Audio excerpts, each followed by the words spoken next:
आज नहीं हो रहा है ना। हाँ, तो कल कर लेते हैं ना। तैयार हैं? तैयार होना चाहिए। आपके चक्कर में बेचारे मुसल्लापुर हाट वालों का रुका हुआ है, नकल ना हो। वो लोग कह रहे हैं कि आप दे दो हमें पेपर, हम किसी को देंगे नहीं, लेकिन मुझे पता है ना कि दे देंगे। क्या चीज?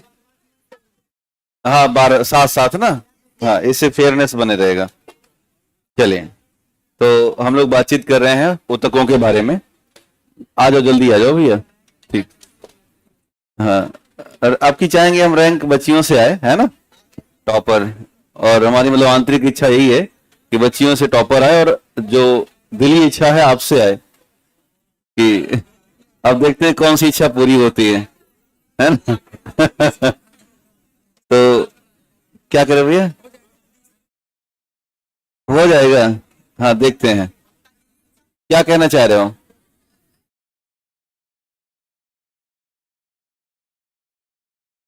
क्या सुनाई नहीं दे रहा कोई? यहाँ आके बताया करो, कोई बात नहीं भैया। जो ऑनलाइन देख रहे हैं उनको ढेर सारा गुड मॉर्निंग, नमस्ते हमारी तरफ से। नहीं, कोई राजनीतिक मुद्दा नहीं, घर के बाहर किया करो। क्या ऐसा है क्या? नहीं, मैं संडे को रहूंगा नहीं ना, तो टेस्ट कह लूंगा। तो हम चाह रहे हैं कि हमारे नजर के सामने आप पेपर दें, है ना। तो आप दिए थे ना? मैं था तो नहीं, एक चक्कर तो मारा था। हाँ, वो बहुत है, उतना तो बहुत है। अब क्या यहाँ इन्वेस्टिगेशन थोड़ी करेंगे इन्विजिलेटर बन के। हाँ, चावल क्या बताओ। चलो ठीक है। ऑक्सीटोसिन बनता है कि नहीं बनता? ज्यादा बनेगा चावल खाने से। हर वो भोज्य पदार्थ जो आप खा रहे हैं सब में ऑक्सीटोसिन है।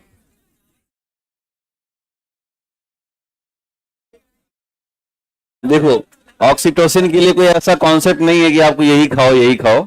हाँ, आमतौर पर कोशिश करिए स्वस्थ भोजन करिए, हेल्दी भोजन। आपने क्या कभी ऑक्सीटोसिन के लिए अलग से कोई दवाई खाई है क्या? नहीं खाई। किसी ने आपको कहा कि इसके लिए भोजन करना चाहिए?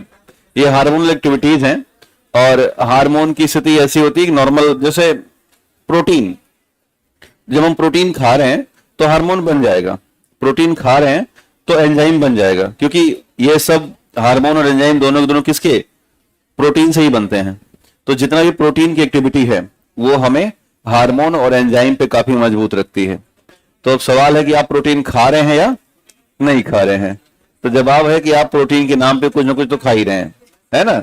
दूध तो पी ही रहे होंगे, या मछली खा रहे होंगे, या सोयाबीन खा रहे होंगे, या बादाम आदि का सेवन कर रहे होंगे। खैर, तो आज हम बातचीत करेंगे प्लांट टिश्यू के बारे में, और लास्ट टॉपिक है, हमने काफी संघर्ष से ये दोनों टॉपिक कवर किए। उम्मीद है कि आपने इसे याद किया होगा या याद कर रहे होंगे। जिनको याद नहीं हो रहा है, कई लोग मुझे मिलने आते हैं कि याद नहीं हो रहा है, तो वो देखो 3 क्रम में याद होता है। एक तो आप पढ़ रहे हो, बहुत से लोग जीवन में पहली बार इतना पढ़े होंगे, इतना अंदर तक जाकर के, इतना लेवल की चीजें, खास करके यूपीएससी या बीपीएससी के लिए। दूसरा जो क्रम है वो है टेस्ट पेपर।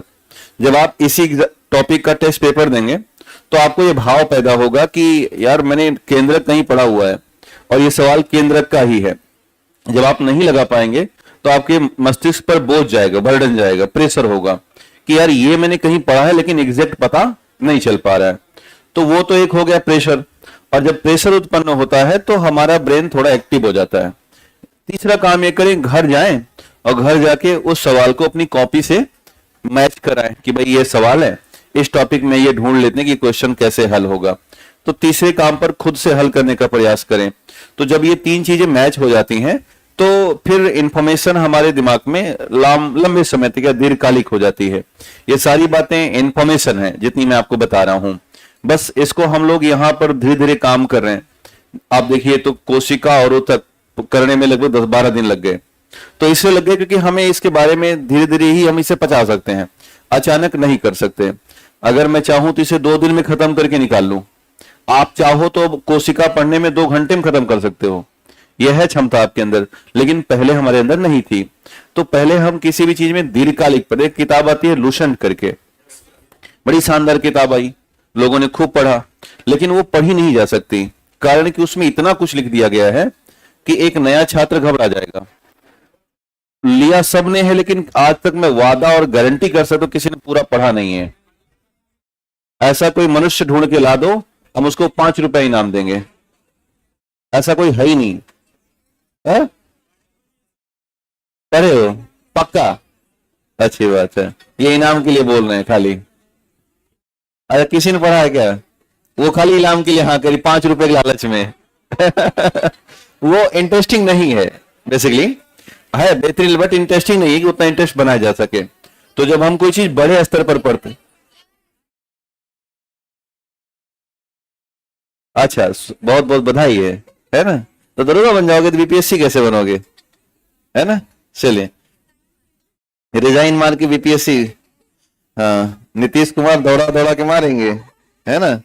बहुत शानदार है। ये पूरा हो गया ना इसमें? हाँ, ये इन्होंने बहुत ही कोडिंग भाषा में लिख डाला है, जो कि ये यही समझती है ना? और ये पूरी कोशिका 2 पन्ने में आ गई है। फोटोकॉपी से बनवा दें? क्यों, वो बच्ची पागल है क्या? बनाइए, जो प्रतियोगिता कार्य है ना, ये प्रतियोगिता कार्य में उनकी मेहनत को मैं क्यों डिवाइड करूं? आप भी इतने सक्षम है ना कि आपको पढ़ाया गया, आप भी बना लीजिए, है ना? सेलुलोज सैंपल काहे दे दे, नहीं दिखाएंगे, बड़े चालाक हो, है ना? तो बहुत ही बढ़िया, इसका एक फोटोकॉपी हमें दे देना, है ना? मैं तो ले ही सकता हूं। हाँ चलिए, बहुत शानदार है। हाँ ठीक है, चलिए। अच्छा, इन्होंने भाई साहब ने भी बना रखा है, लाओ इनका भी देखें। किसका है? तो आप क्यों ले रहे हो उसका? हाँ हाँ, देखो इनका भी बहुत शानदार सा बना हुआ है। तो ये इसी को मेहनत कर रहे हैं ना।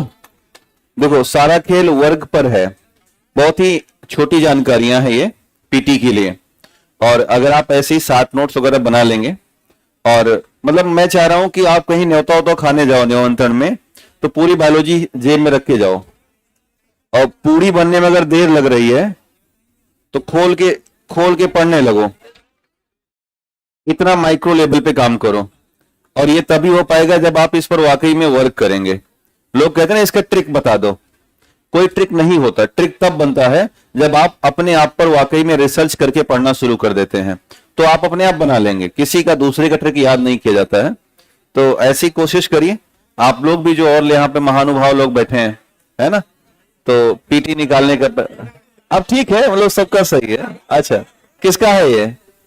अच्छा, ये आपका भाई साहब का है। हाँ, इन्होंने देखो एक ही पेज में पूरा नहीं लिखा है, लेकिन हाँ इसमें भी ये बना रहे हैं।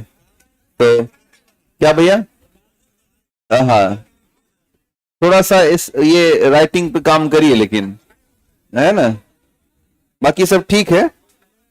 आपको पेन बदलने की आवश्यकता है मेरे हिसाब से, ये पेन आपको सूट नहीं कर रही है। क्या पढ़ते हैं, लिखते हैं butterfly butterfly where are you going.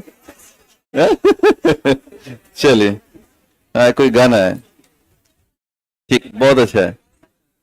हाँ चलिए बढ़ते हैं। तो लिखिएगा प्लांट टिश्यू या पादप ऊतक। हाँ जी, लिखिएगा प्लांट टिश्यू या पादप ऊतक। कोई कुछ सवाल करो तो लिखिए प्लांट टिश्यू या पादप ऊतक। प्लांट टिश्यू या पादप ऊतक।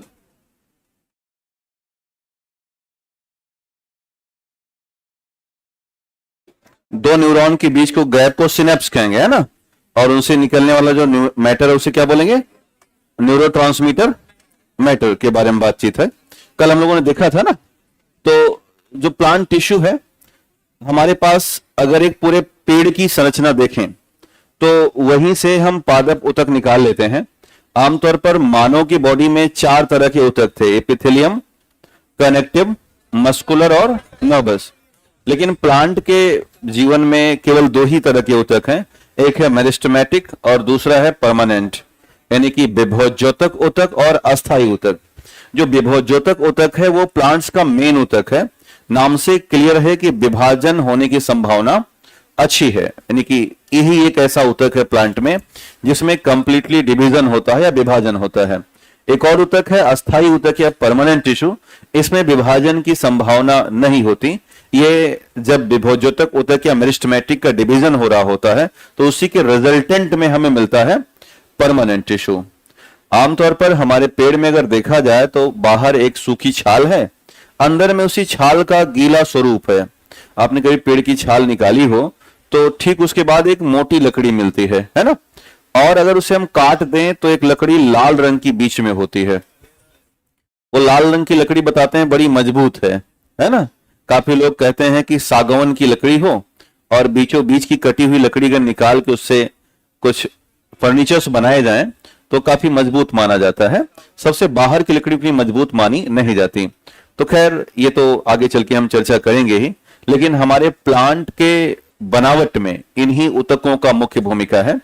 एक तो हमने कहा विभोज्योतक ऊतक, ये पौधों को लंबाई में बढ़ाते हैं, चौड़ाई में बढ़ाते हैं, और पौधों में फल फूल पत्तियों का जो विकास हो रहा है वो इन्हीं से होता है। दूसरा जो परमानेंट टिश्यू है, ये पौधों को भोजन बनाने और भोजन इकट्ठा करने में मदद करते हैं, पेड़ पौधों में मैकेनिकल सपोर्ट प्रदान करते हैं, और सबसे खास बात, पेड़ पौधों में भोजन बनाने के लिए जो जल का परिवहन है, ट्रांसपोर्ट ऑफ द वाटर, और दूसरा भोजन बनने के बाद भोजन का परिवहन यानी कि ट्रांसपोर्ट ऑफ फूड, इन दोनों में ये परमानेंट टिश्यू मुख्य भूमिका निभा रहे हैं। तो इन्हीं के बारे में हमें चर्चा करनी है। बाकी पादप का और जो महत्वपूर्ण कॉन्सेप्ट है वो टॉपिक है प्लांट किंगडम, हमने लिखा है सिलेबस में, तो टिश्यू यहां पर कवर कर लेंगे, और प्लांट ऑर्गन यानी कि जड़, तना, फूल, पत्ती, ये सारी बातें हम उस वाले टॉपिक में कवर करेंगे। तो बेसिक सा इंफॉर्मेशन यहां हम लेते हैं। तो लिखिएगा type of plant tissue, type of plant tissue, type of plant tissue. तो 2 प्रकार के प्लांट टिश्यू हैं, एक है मेरिस्टेमेटिक और दूसरा है परमानेंट। तो अपनी कॉपी में ऐसे डिवाइड कीजिएगा। क्या ये दिख रहा है कि मैं अपने हिसाब से लिख दूं? हटा देते हैं, लिखिएगा ऐसे ही हिस्से में बांटिएगा,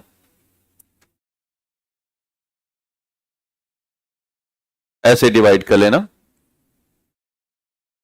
टाइप ऑफ प्लांट टिश्यू, एक होगा मेरिस्टेमेटिक,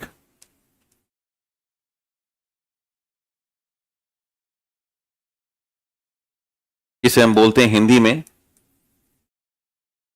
विभोज्योतक ऊतक या मेरिस्टेमेटिक टिश्यू। दूसरा जो प्रकार होता है प्लांट का वो होता है परमानेंट टिश्यू, और हिंदी में कहते हैं अस्थाई ऊतक। इन्हीं दोनों ऊतकों से मिलकर के कोई भी पेड़ या पौधा बनता है। जो मेरिस्टेमेटिक टिश्यू होते हैं ये 3 तरह के होते हैं। एक होता है एपिकल मेरिस्टेमेटिक टिश्यू, या हिंदी में कहा जाता है शीर्षस्थ विभोज्योतक ऊतक, शीर्षस्थ विभोज्योतक ऊतक। दूसरे होते हैं इंटरकैलरी मेरिस्टेमेटिक टिश्यू, हिंदी में कहते हैं अंतर्वेशी विभोज्योतक ऊतक, अंतर्वेशी विभोज्योतक ऊतक। तीसरे होते हैं लैटरल मेरिस्टेमेटिक टिश्यू, और इन्हें कहा जाता है पार्श्वस्थ विभोज्योतक ऊतक। तो लैटरल, इंटरकैलरी और एपिकल 3 नाम है, शीर्षस्थ, अंतर्वेशी और पार्श्वस्थ। हाँ जी, हाँ, ये विभोज्योतक के प्रकार हैं। विभोज्योतक 3 भागों में डिवाइड होगा, एपिकल, इंटरकैलरी और लेटरल, लेटरल मीन्स होता है पार्श्व, बगल के। इंटरकैलरी, एपिकल और लेटरल, इंटरकैलरी, एपिकल और लेटरल, तीन नाम क्लियर हुए। हाँ, हिंदी में जो लिख रहे हैं वो लिखेंगे, हिंदी में लिख रहे हैं वो लिखेंगे, शीर्षस्थ, अंतर्वेशी और पार्श्वस्थ, है ना। अब हम परमानेंट की तरफ चलें तो इसका दो हिस्सा विभाजित होता है। इसका एक भाग है सिंपल वाला और दूसरा हिस्सा है कॉम्प्लेक्स वाला। तो डिवाइड कीजिएगा, सामान्य और जटिल, हिंदी होगी सिंपल की सामान्य और कॉम्प्लेक्स की हुई जटिल। सिंपल और कॉम्प्लेक्स, सामान्य और जटिल। तो चूंकि हमारे पास जगह नहीं तो हम अगले पेज पे चल रहे हैं, आपके पास शायद होगी। हाँ, ये बन गया ये तीनों नाम, ठीक। तो अगर हम इसे विभाजित कर लें सिंपल और कॉम्प्लेक्स में, तो यहां भी थोड़ा सा विभाजन अलग अलग होता है, यानी कि कॉम्प्लेक्स के भी अलग प्रकार हैं और सिंपल के भी अलग प्रकार हैं। जो सिंपल परमानेंट टिश्यू है, इनमें से पहला होता है पेरेन काइमा। क्या होगा?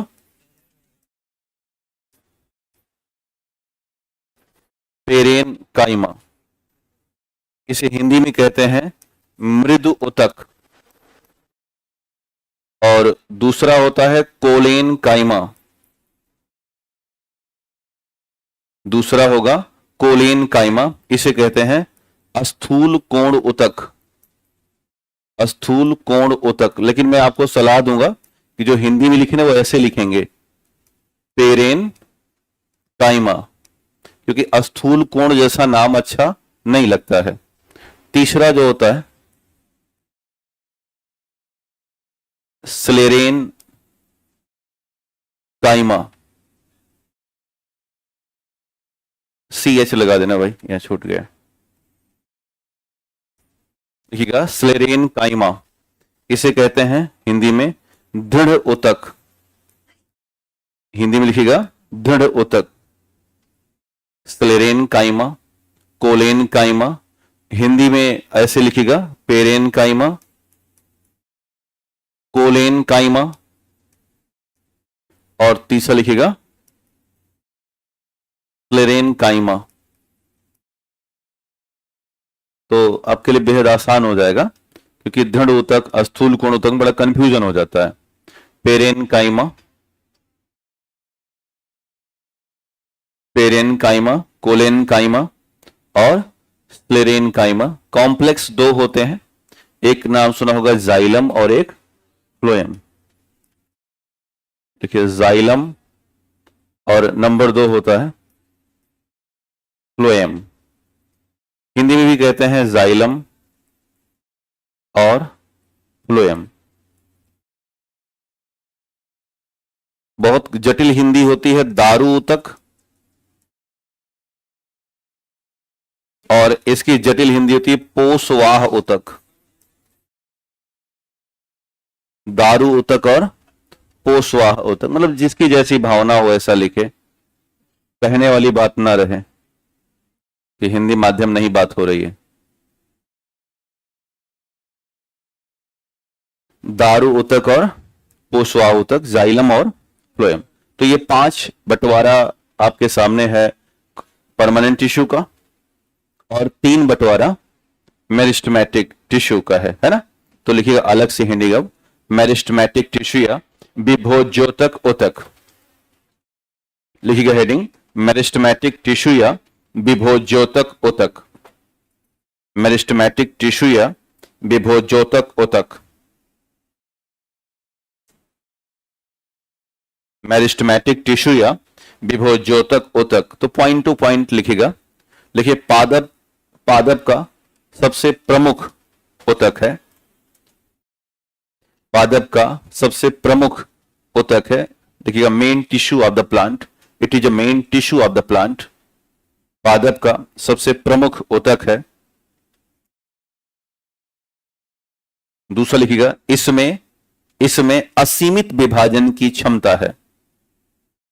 दूसरा लिखिएगा, इसमें असीमित विभाजन की क्षमता है, लिमिटलेस डिवीजन पावर।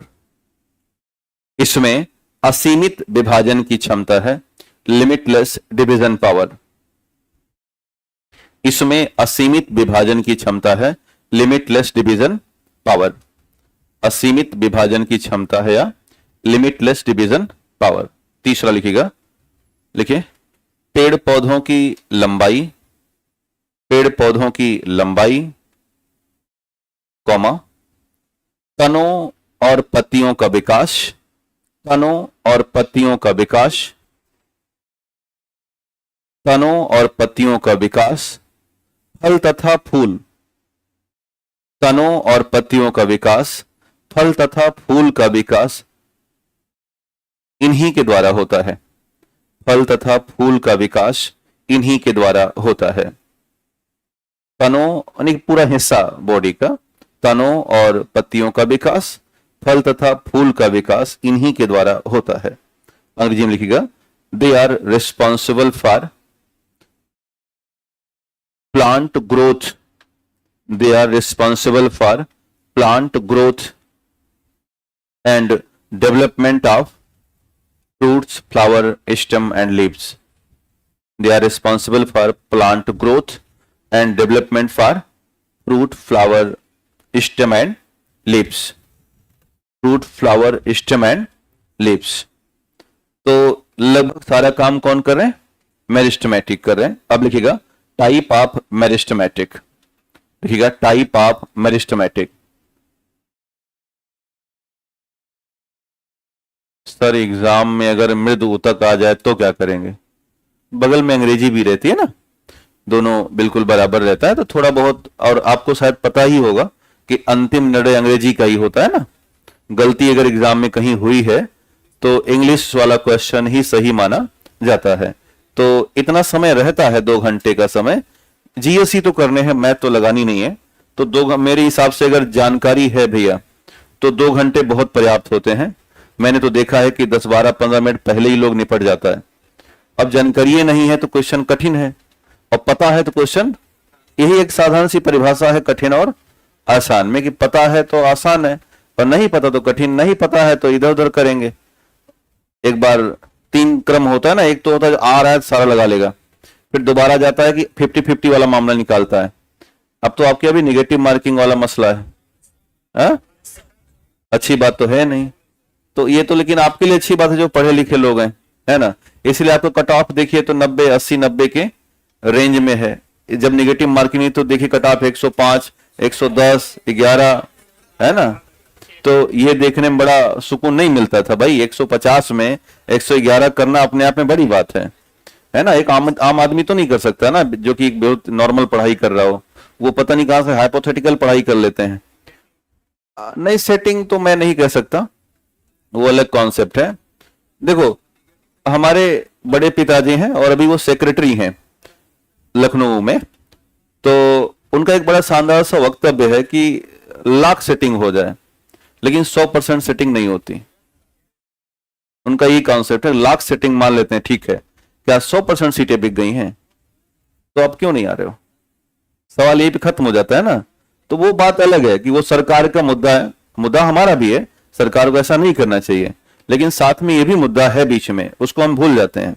कल बोरिंग रोड पे एक लड़का मुझे चिट्ठी दिया कि सर आप एसडीएम करते हो, क्या अभी तक पटना या बिहार का कोई लड़का एसडीएम बना है? झूठ क्यों बोलते हो?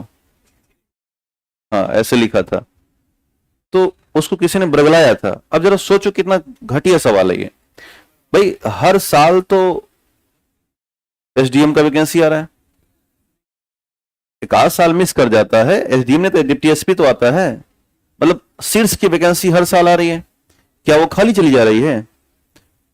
वही तो हो रहा है ना। वो कौन है? इस पर जनता मौन है ना। जनता इसलिए मौन है कि उनको लगता है कि पता नहीं कहां से आ गए, जबकि आपके हमारे बीच से ही आते हैं। अभी हम टॉपर इसलिए दे पाए कि हम अभी शैशव अवस्था में गुजर रहे हैं। जुम्मा 8 दिन हुआ है हमें पढ़ाते हुए, और आप कहते हो कि क्या से क्या कर दीजिए, कहां से कर देंगे, है ना। तो जुम्मा जुम्मा थोड़ा क्रॉस होने दो, हमारी जो बेस बैच है आप ही तो हो, 69 और 70 दोनों संक्रमण की बैचे हैं। अब हम रिजल्ट देना शुरू करेंगे 71 72 से। भाई कहां से संभव है, जैसे 71 जब पढ़ा रहे होंगे तो आपका रिजल्ट आ जाएगा, तो आप में से ही कोई ऐसा होगा जो टॉपर बन जाएगा। ये सच्चाई है, बहुत से लोग में दिखते हैं इसमें, जब उनका कॉपी देखते हैं उनसे। देखो हम आपसे जब बात कर रहे होते हैं तो एक चीज जरूर देखते हैं कि आपके बातचीत करने का लहजा कैसा है। यह बहुत मायने रखता है इस एग्जाम में। ज्ञान तो सब लिए घूम रहे हैं, कई बार जब आप इंटरव्यू बोर्ड में होते हैं तो आपका लहजा बड़ा खतरनाक होता है, बड़ी सौम्यता चाहिए इसमें। सौम्यता जानते हैं ना? हाँ, ऐंठन बिल्कुल नहीं, एक पैसे की। और ये भाव वाकई में निकलना चाहिए कि वाकई में मैं समाज सेवा के लिए ही नौकरी कर रहा हूं। झूठ बोलता है, मक्कारी झलकती है। मैं तो बैठता हूं इन सर वाले बोर्ड में, कभी तो देखता हूं ऐसे बैठा, मैंने कहा क्यों आईएएस की इसकी बीपीएससी की तैयारी क्यों करना चाहते हो नौकरी, तो ऐसे मक्कारी जैसा चेहरा दिखाता है और कहता है कि समाज सेवा के लिए करना चाहते हो। चेहरे पे है कि लूटेगा जाएगा, तो ये तो ऐसा है। तो अपना चेहरा तो पहले बना लो, मेंटलिटी तो मेंशन कर लो अपनी बॉडी में कि वाकई में देखो ये नौकरी वाकई में समाज सेवा की नौकरी है। पैसा तो दोहरा स्वरूप है कि पैसा तो मिल ही जाएगा, उसमें कोई दो राय थोड़ी है। नौकरी करोगे तो चपरासी को पैसा मिलता है वैसे आपको मिलेगा, तनख्वाह कोई बहुत बड़ा मुद्दा नहीं है।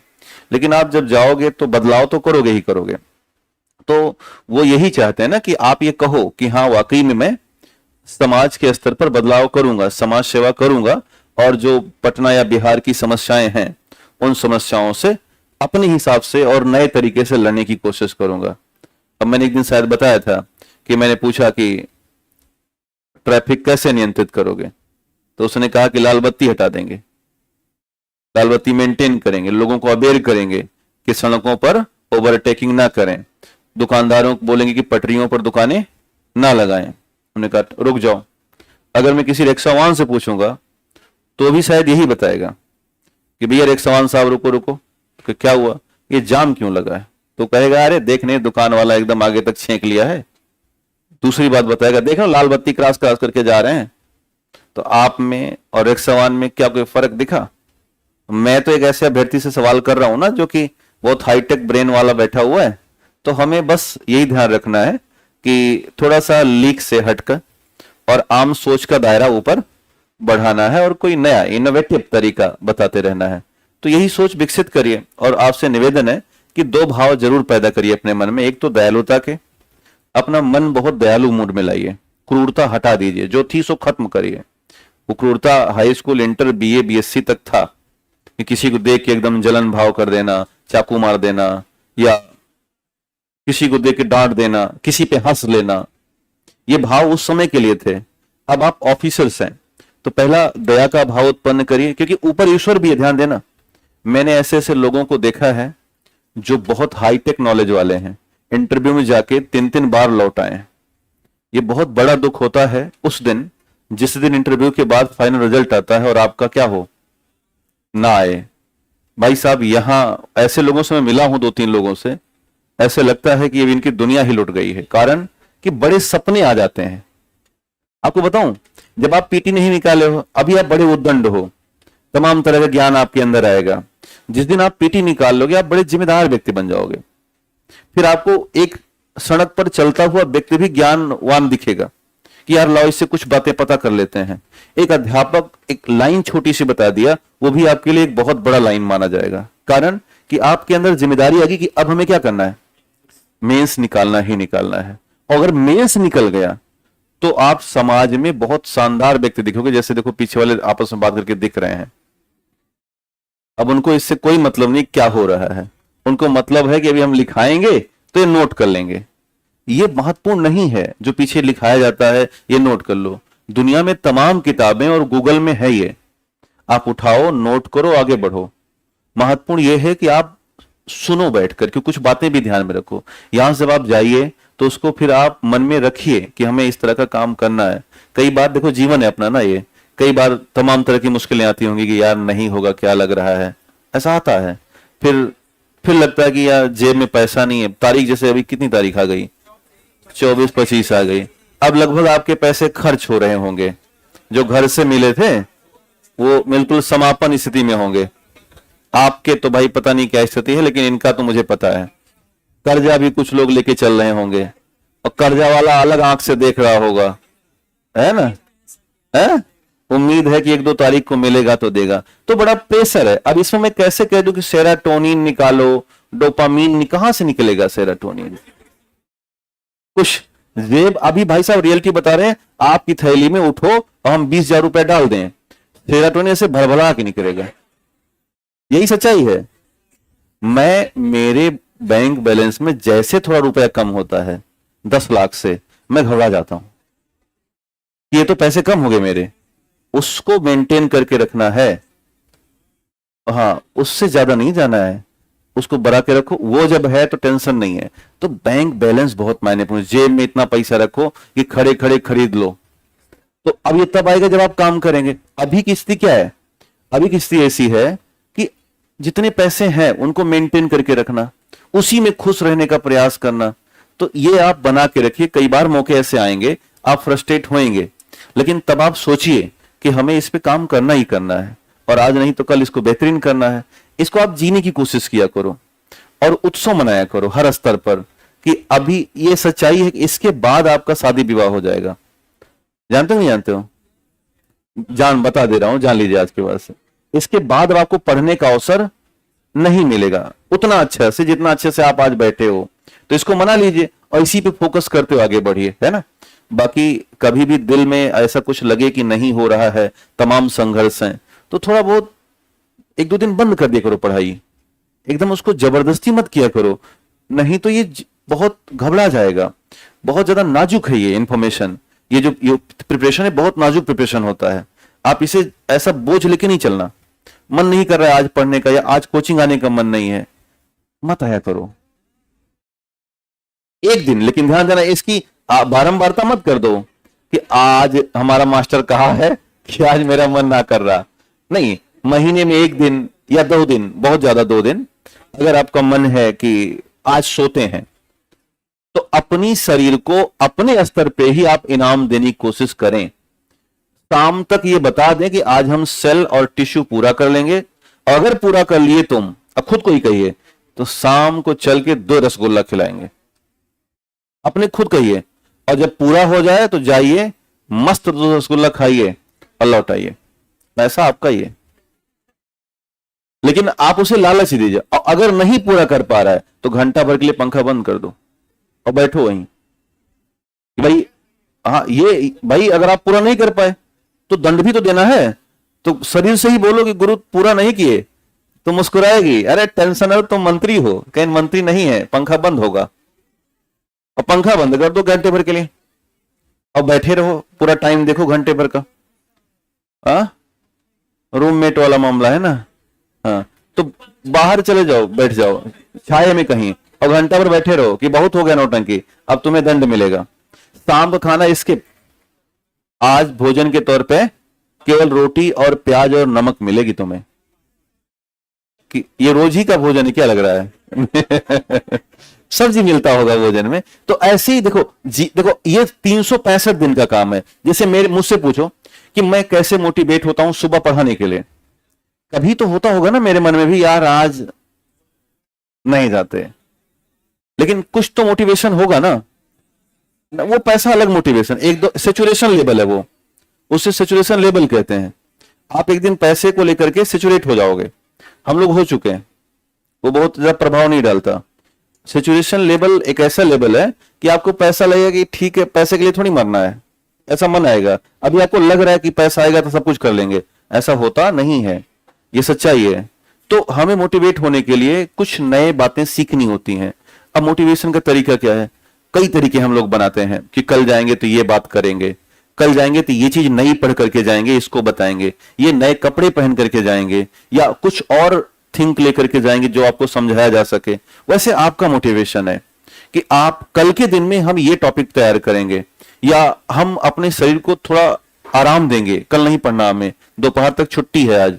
आपने कभी किया क्या ऐसा कि आज तुम्हारी छुट्टी? खुद को ही कहना है। 2 लोग बनाओ, एक माइंड का आदमी और एक फिजिकल आदमी, तो आप फिजिकल और ब्रेन दोनों पर्सनालिटी से बराबर बातचीत करिए और 365 दिन के काम को बहुत इंटरटेनिंग लेवल में आगे बढ़ाइए। यही है इस कार्यक्रम में तैयारी का सबसे बड़ा रोल कि आप बेहतर कर लोगे। क्या हो गया?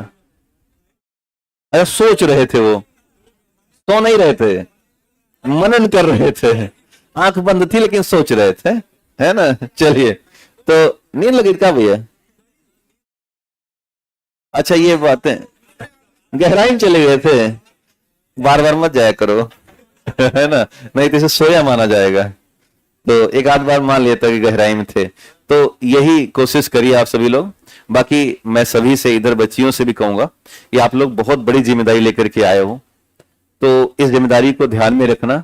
कभी भी अपने मार्ग से भटकिएगा मत, है ना। निष्ठा एक शब्द होता है, निष्ठा जानते हैं ना। हाँ, तो उस शब्द को बना के रखिएगा जिस भी कार्य के लिए आप आए हो, और वही कार्य है जिसकी तैयारी आप कर रहे हो।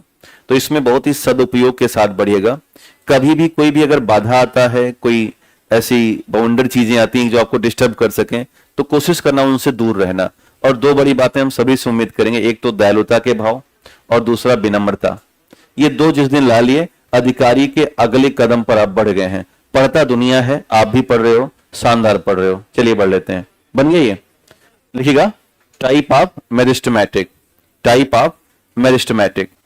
ये बात क्यों आई इतनी, तो अब इस पर थोड़ा देखते हैं पेड़ के साथ कि मेरिस्टेमेटिक कहां कहां है। देखिएगा, ये पेड़ का सूट एरिया है, यानी कि सीड्स एरिया है, जिसे टिप पार्ट बोलते हैं प्लांट का।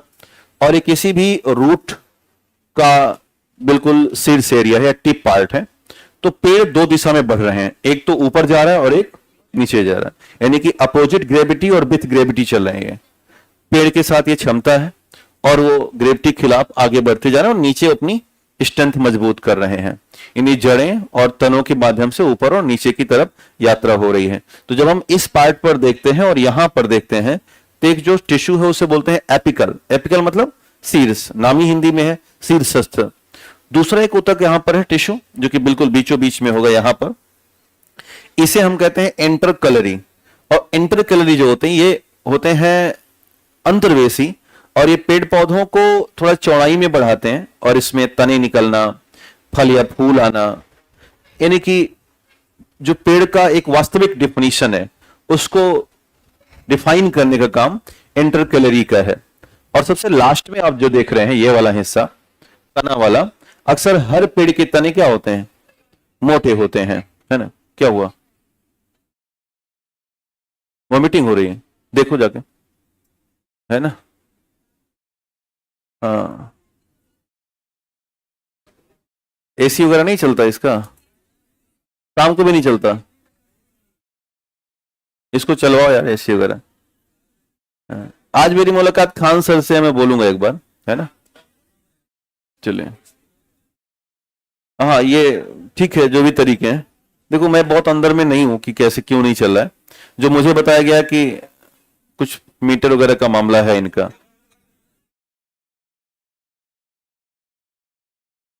फिर भी मैं आपका पक्ष लेके, आज खान सर से मिलना है मुझे शाम को, तो मैं आपका पक्ष वहां जरूर रखूंगा, है ना, कि ये गलत है। और अभी तो थोड़ा चल भी जा रहा है, मुझे लगता है कि 10 दिन बाद तो और नहीं चलेगा, कारण कि ये अप्रैल है ना। क्या जी, ये अप्रैल है, तो मई और जून तो 2 महीने बड़े खतरनाक निकलेंगे। और संयोग की बात है कि दोनों महीने साइंस चलेगा, तो तो ये थोड़ा सा संयोग है। हम चाहते तो ठंडी में पढ़ा के निकल लेते हैं, है ना, लेकिन अब गर्मी है तो मैं भी चाहूंगा कि ठंडा रहे मौसम। तो मैं आज सर से मिलूंगा। क्या हुआ, ठीक है बच्ची की तबीयत? हाँ, इनो वगैरह देखो, वो तो एक गिलास दिलाओ उसको। चलिए, तो ये जो हिस्सा है ऊपर का, ये एपिकल है, ये इंटरकोलेरी है, और ये नीचे वाला क्या है, पार्श्वस्थ है, यानी कि लैटरल है। जो पार्श्वस्थ होते हैं पेड़ पौधों को मोटाई देते हैं, यानी कि तने को ज्यादा थिक बनाते हैं। और इंटरकोलेरी ब्रांचेस और लीव्स और फ्रूट्स फ्लावर के लिए होते हैं। और जो एपिकल है इसकी लेंथ या लंबाई के लिए जिम्मेदार माने जाते हैं। तो एक हेडिंग डाल लीजिएगा, एपिकल टिश्यू। लिखिए नंबर 1, शीर्षस्थ ऊतक या एपिकल टिश्यू। शीर्षस्थ ऊतक या एपिकल टिश्यू, शीर्षस्थ ऊतक या एपिकल टिश्यू। और एक फिगर बगल में बना लीजिए, फिर आगे बढ़िएगा।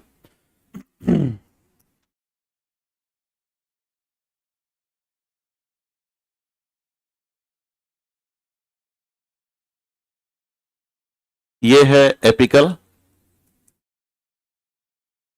ये हिस्सा है इंटरकैलरी, और ये नीचे वाला हिस्सा है लेटरल। ये चित्र बगल में बनाइएगा। इसे एक पेड़ मान लेते हैं हम लोग, माना ये पेड़ है ना। इसमें जो विभाजन है वो है हॉरिजन, और इसमें भी जो विभाजन है वो हॉरिजन है, और ये नीचे वाला जो विभाजन है ये वर्टिकल है। इसे हिंदी में कहते हैं क्षैतिज,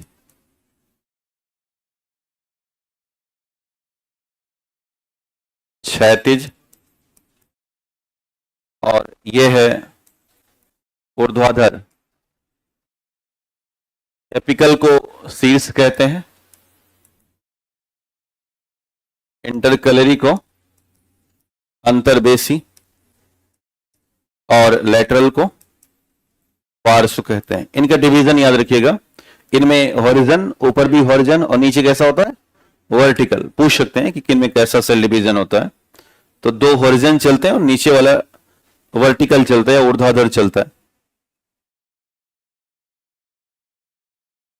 शीर्ष पे जो है वो एपिकल है, बीच में इंटरकैलरी है, और सबसे नीचे यानी तने में लेटरल है। तने वाला डिवीजन वर्टिकल दिमाग में रखिएगा, बाकी दोनों हॉरिजन है। हाँ जी,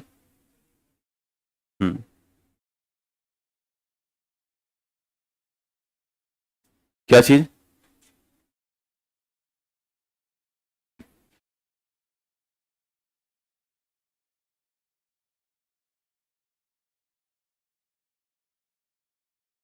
चित्र बन गया। हाँ देखो, मैं चाहता था एक अच्छा पेड़ भी बना सकता था, लेकिन वो समझ में कम आता है और वो बनाया भी नहीं जाता, यही मेन है। तो इस चीज को ध्यान रखिएगा। कब बना लियो तो क्या ही, वही मैं आपका देख के बोला, वो पेड़ मैं भी बना सकता हूं, है ना, बट ये समझने के लिए ये होता है। तो लिखिएगा एपिकल में, लिखिए यह पेड़ पौधों के शीर्ष, यह पेड़ पौधों के शीर्ष और जड़ों के शीर्ष पर पाया जाता है। यह पेड़ पौधों के शीर्ष और जड़ों के शीर्ष पर पाया जाता है। पेड़ पौधों के शीर्ष और जड़ों के शीर्ष पर पाया जाता है। अंग्रेजी में लिखिएगा it found with plant root and shoot tip. It found with plant root and shoot. It found with plant root and shoot tip. It found with plant root and shoot tip. Tip मतलब एकदम आगे वाला हिस्सा, root मतलब जड़ें, और shoot मतलब seeds. It found with plant root and shoot tip. अब हिंदी में दूसरा पॉइंट लिखिएगा, देखिए यह पेड़ पौधों की लंबाई के लिए, यह पेड़ पौधों की लंबाई के लिए, यह पेड़ पौधों की लंबाई के लिए और प्राथमिक वृद्धि और विकास के लिए आवश्यक होते हैं। पेड़ पौधों की लंबाई के लिए और प्राथमिक वृद्धि और विकास के लिए आवश्यक होते हैं। अंग्रेजी में लिखिएगा responsible for primary growth of plant. Responsible for primary growth of plant. Responsible for primary growth of plant, especially growth in height, especially growth in height. It responsible for primary growth of plant, especially growth in height, especially growth in height. अब लिखिएगा दूसरा है intercalary. Number 2 लिखिएगा intercalary या अंतर्वेशी। Intercalary या अंतर्वेशी ऊतक। Number 2 लिखिएगा इंटरकेलरी या अंतर्वेशी ऊतक। तो development of the branches, leaves, fruits and flower किसकी वजह से? लिखिएगा इसके कारण पेड़ पौधों की शाखाओं, इसके कारण पेड़ पौधों की शाखाओं, इसके कारण पेड़ पौधों की शाखाओं, पत्तियों, फूल और फल आदि का विकास होता है।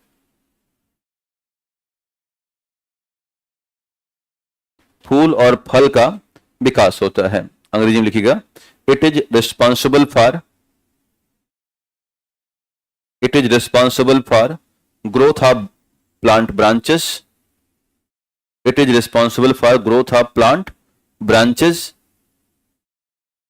Leaves, fruit and flowers. Leaves, fruit and flowers. Leaves, fruits and flowers. तीसरा लिखिएगा ऊर्ध्वाधर या लैटरल। तीसरा लिखिएगा ऊर्ध्वाधर या लैटरल। थर्ड पार्ट लिखिएगा ऊर्ध्वाधर या लैटरल।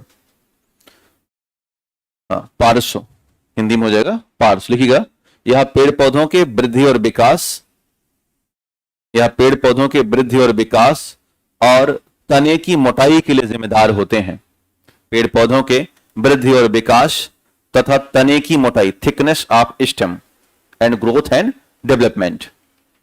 लिखिएगा पेड़ पौधों के वृद्धि और विकास तथा तने की मोटाई के लिए जिम्मेदार होते हैं।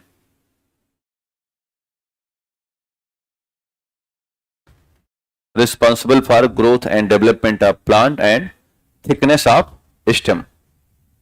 पेड़ पौधों की वृद्धि और विकास और तने की मोटाई के लिए जिम्मेदार होते हैं। तने की मोटाई के लिए जिम्मेदार होते हैं। देखा होगा गांव में जब पेड़ बहुत छोटा होता है बगल में डंडा लगा देते हैं, है ना, और जब थोड़ा मोटा हो जाता है बड़ा तो डंडा हटा लिया जाता है, उसको सहारा देते हैं जिससे कि वो आगे बढ़ सके। हर पेड़ पौधे अपने से ऊपर बढ़ने का प्रयास करते हैं जिससे कि उनको सनलाइट मिल सके, और सूर्य के प्रकाश के चक्कर में वो अपना एपिकल टिश्यू एक्टिव कर देते हैं और ऊपर भागने की कोशिश करते हैं। जिनके पास इसकी पावर होती है वो खड़े रह जाते हैं, जिनके पास पावर नहीं है वो गिर जाते हैं। आपने बहुत सारी लताओं आदि को देखा होगा कि वो बिना किसी झुरमुट की आड़ लिए ऊपर नहीं चढ़ पाती हैं। जैसे लौकी लगा लीजिए घर पे, या परवल की खेती जो करते हैं, या आपने कभी पान की खेती देखी होगी तो प्रॉपर वो बना के, हाँ मनी प्लांट्स, प्रॉपर वो एक मचान बनाते हैं उसी पे खेती करते हैं। हमारे यहाँ उत्तर प्रदेश में एक जगह है महोबा, बुंदेलखंड का इलाका है, तो महोबा में पान की खेती बहुत ज्यादा होती है व्यापक स्तर पर। बिहार में कहाँ होती है पान की खेती? गया में। अच्छा, हाँ बिहार का, अच्छा हाँ, तो बिहार का अपने पढ़ते रहा करो, बिहार स्पेशल बुक आती है ना ढेर सारी, तो उसको लेकर के थोड़ा ओरिजिन वगैरह चेक करते रहा करो कहाँ क्या है। जिस जिले के हैं वो तो पता ही होगा, अगल बगल का भी जिला ध्यान में रखिएगा। आजकल मैं बिहार पढ़ रहा हूँ, क्योंकि नहीं इसलिए पढ़ रहा हूँ कि हमें यह भी नहीं पता था कि गया कहाँ है और मधुबनी कहाँ है, बड़ा कंफ्यूजन रहता था। तो मैंने फिर काम करना शुरू किया कि इसका पहले राजनीतिकरण देख लिया जाए मानचित्र में कि कहाँ कौन सा जिला बन रहा है, तो ऐसे ही थोड़ा सा नॉलेज होना चाहिए। खैर ये सारा काम पूरा हुआ। अब हम प्रवेश कर रहे हैं कहां पर? अस्थाई ऊतकों की तरफ। लिखिएगा परमानेंट टिश्यू। लिखिएगा अस्थाई ऊतक या परमानेंट टिश्यू। लिखिएगा अस्थाई ऊतक या परमानेंट टिश्यू। अस्थाई ऊतक या परमानेंट टिश्यू।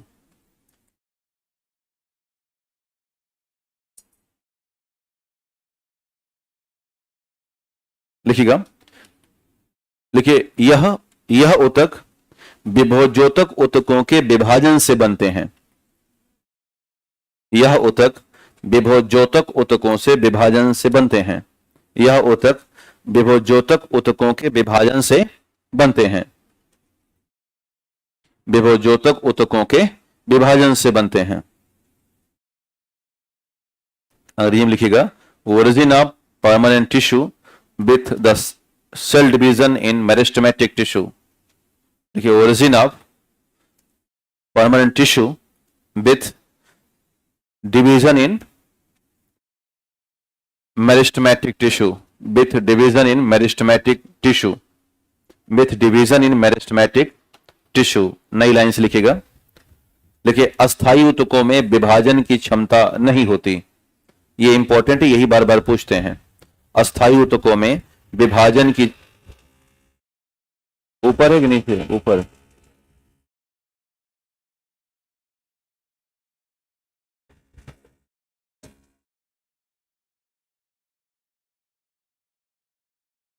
कुछ ज्यादा लंबा कार्य है इसका।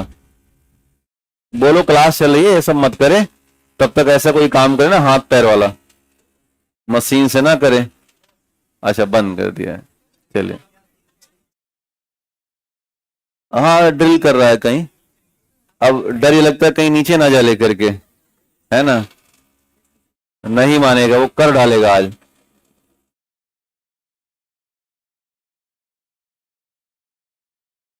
और करना हो तो एक बार कर लो, 3 बार तो इंतजार कर ही सकते हैं हम लोग, अब नहीं करेंगे। चार अमाउंट 4 होल होते हैं, है ना, किसी चीज को जंक्शन देने के लिए। खैर कोई नहीं, आगे बढ़ते हैं। क्या लिखा आपने? इसमें विभाजन की क्षमता नहीं होती है। लिखिएगा, लिखिए there is no cell division process. हाँ करेगा, यही कहीं है अगल बगल में, इसलिए उधर से मैं हट आया, हम इधर आ गए। बवाली वाला काम नहीं है ना। मैं अपने कमरे में स्विच न दबाता, बुलाता हूं भाई स्विच दबा दे, करंट मार दे तो रिस्क वाला काम ना करता मैं। हाँ हाँ, ओवर थिंकिंग है ये। हाँ बात सही है, ठीक। तो रिमोट से काम कर रहे हैं एक बार बहुत साल पहले एक बल्ब आता था भैया, रिमोट वाला, देखा आपने, कि यहीं दबाओ तो जल जाएगा, और वो चार्ज होता था। मैं बीएससी कर रहा था तो किसी ने बताया, लड़के ने, कि ऐसा कोई बल्ब आता है, और वो अपने कमरे में लगाया था, और जैसे हम पहुंचे सारा बल्ब बुझा दिया और लेट गया, और रिमोट से हमारा टक से ऐसे जल गया। हम कहा यार बड़ी अच्छी चीज है। तो मैं साइकिल रखा था, साइकिल उठाया, मैं कहाँ मिलता है, तो लंका से करीब 7-8 किलोमीटर आगे था, तो हाँ बनारस में, तो उधर से जाना था। हम साइकिल उठाए और मारते हुए पहुंच गए उसके पास, दुकान वाले के पास। पूछे भैया वो बल्ब दीजिए जिसमें लपलपाने वाला है वो, है ना। तो हाँ जो बटन से होता है, तो कैश ठीक है। तो उस समय 110 रुपए का था वो, तो लेके लौटा मैं और लगाया, पूरा कमरा बंद किया, अंधेरा, और मैं भी लेटा। अब दबा रहे हैं तो जल ही नहीं रहा है वो जो है वहां जांच के सही दिया था। अब घर पे आ रहे हैं, दबाएं, तब बड़ा दिल पे दर्द हुआ यार ये अच्छी बात। फिर उठाए साइकिल और फिर पहुंचे उसके यहाँ, कह रहे हैं भैया ये तुम्हारा बटन काम नहीं कर रहा है।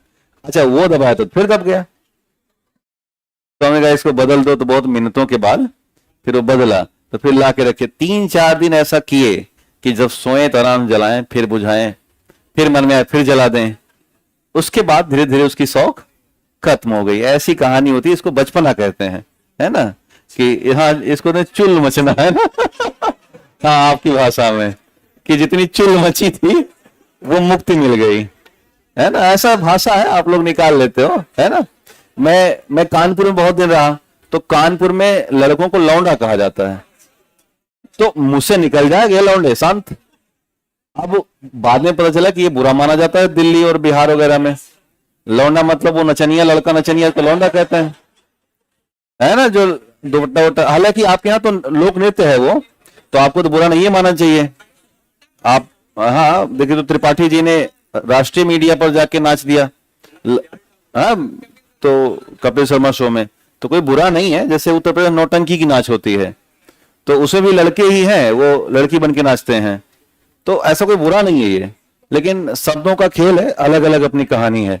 तो लिखिएगा इनमें विभाजन की क्षमता नहीं हो। लिखिएगा, लिखिए cell division process is absent. लिखिएगा cell division process is absent in permanent tissue. हो गया ना ये। अब लिखिएगा पहला पेरेनकाइमा, 5 नाम है ना इसके, पेरेनकाइमा, कोलेनकाइमा, सेलेनकाइमा, जाइलम और फ्लोएम। लिखिए नंबर 1 पेरेनकाइमा। लिखिएगा नंबर 1 पेरेनकाइमा। देखिए पहला पॉइंट पेरेनकाइमा। तो ये जो पेरेनकाइमा है और जो कोलेनकाइमा है, ये दोनों जीवित हैं, यानी कि लिविंग टिश्यू टाइप के होते हैं। और जो स्लेरेनकाइमा है ये डेड सेल है, मृत है। तो लिखिएगा it is a living tissue, यह एक जीवित ऊतक है। पहला पॉइंट लिखिएगा it is a living tissue, यह एक जीवित ऊतक है। पहला पॉइंट लिखिए यह एक जीवित ऊतक है, लिविंग टिश्यू। दूसरा लिखिएगा यह पेड़ पौधों के मुलायम भागों में, या पेड़ पौधों के मुलायम भागों में मौजूद होता है, या पेड़ पौधों के मुलायम भागों में present with soft part of the plant, present with soft part of the plant, पेड़ पौधों के मुलायम भागों में मौजूद होता है। और पेड़ पौधों मुलायम भाग कौन कौन से हैं? जैसे इन्फेंट लीव्स है ना, लिखिएगा जैसे हाँ नई पत्तियां, जैसे नई पत्तियां, हाँ जैसे नई पत्तियां। और फ्रूट्स पल्प, आम के नीचे जो गुदा होता है कितना मुलायम होता है, फ्रूट्स पल्प, फल के पल्प या फल के गुदे, हाँ छिलका नहीं अंदर का गुदा, फ्रूट्स पल्प। और हाँ जो न्यूली लीव्स होती हैं उनमें। तो ये दो काम जगहों पे मिलेगा पेरेनकाइमा। एक तो आपको फ्रूट्स पल्प मिला, और फ्रूट्स पल्प अगर हम खा रहे हैं तो उससे हमें लाभ क्या मिल रहा है? For energy, like a food, ये तो हो गया ना, ये भोजन का हिस्सा हो गया। तो अब क्या कर रहा है? अच्छा ठीक है, चलिए चलिए ठीक है। तो लिखिए नोट करके, देखिए पेरेनकाइमा, नोट लिखिएगा पेरेनकाइमा भोजन संग्रहण, पेरेनकाइमा भोजन संग्रहण और भोजन निर्माण के लिए, भोजन संग्रहण और भोजन निर्माण के लिए जिम्मेदार होता है। देखिए it is responsible for photosynthesis and food storage. Parenchyma भोजन निर्माण और भोजन संग्रहण के लिए जिम्मेदार होता है, भोजन निर्माण और भोजन संग्रहण के लिए जिम्मेदार होता है। अंग्रेजी लिखिएगा it is responsible for photosynthesis and food storage. Photosynthesis भोजन का निर्माण, यही तो है ना, जो बिल्कुल नई पत्तियां क्या करेंगी? फोटोसिंथेसिस। और जो पल्प है उसमें क्या होगा? फूड का स्टोरेज किया जाएगा। एक और नोट डाल दीजिएगा, लिखिएगा पेरेनकाइमा जल संतुलन बनाकर रखता है। पेरेनकाइमा पेड़ पौधों में जल संतुलन बनाकर रखता है। It maintain water balance in plant. Parenchyma पेड़ पौधों में जल संतुलन बनाकर रखता है। It maintain water balance in plant, it maintain water balance in plant.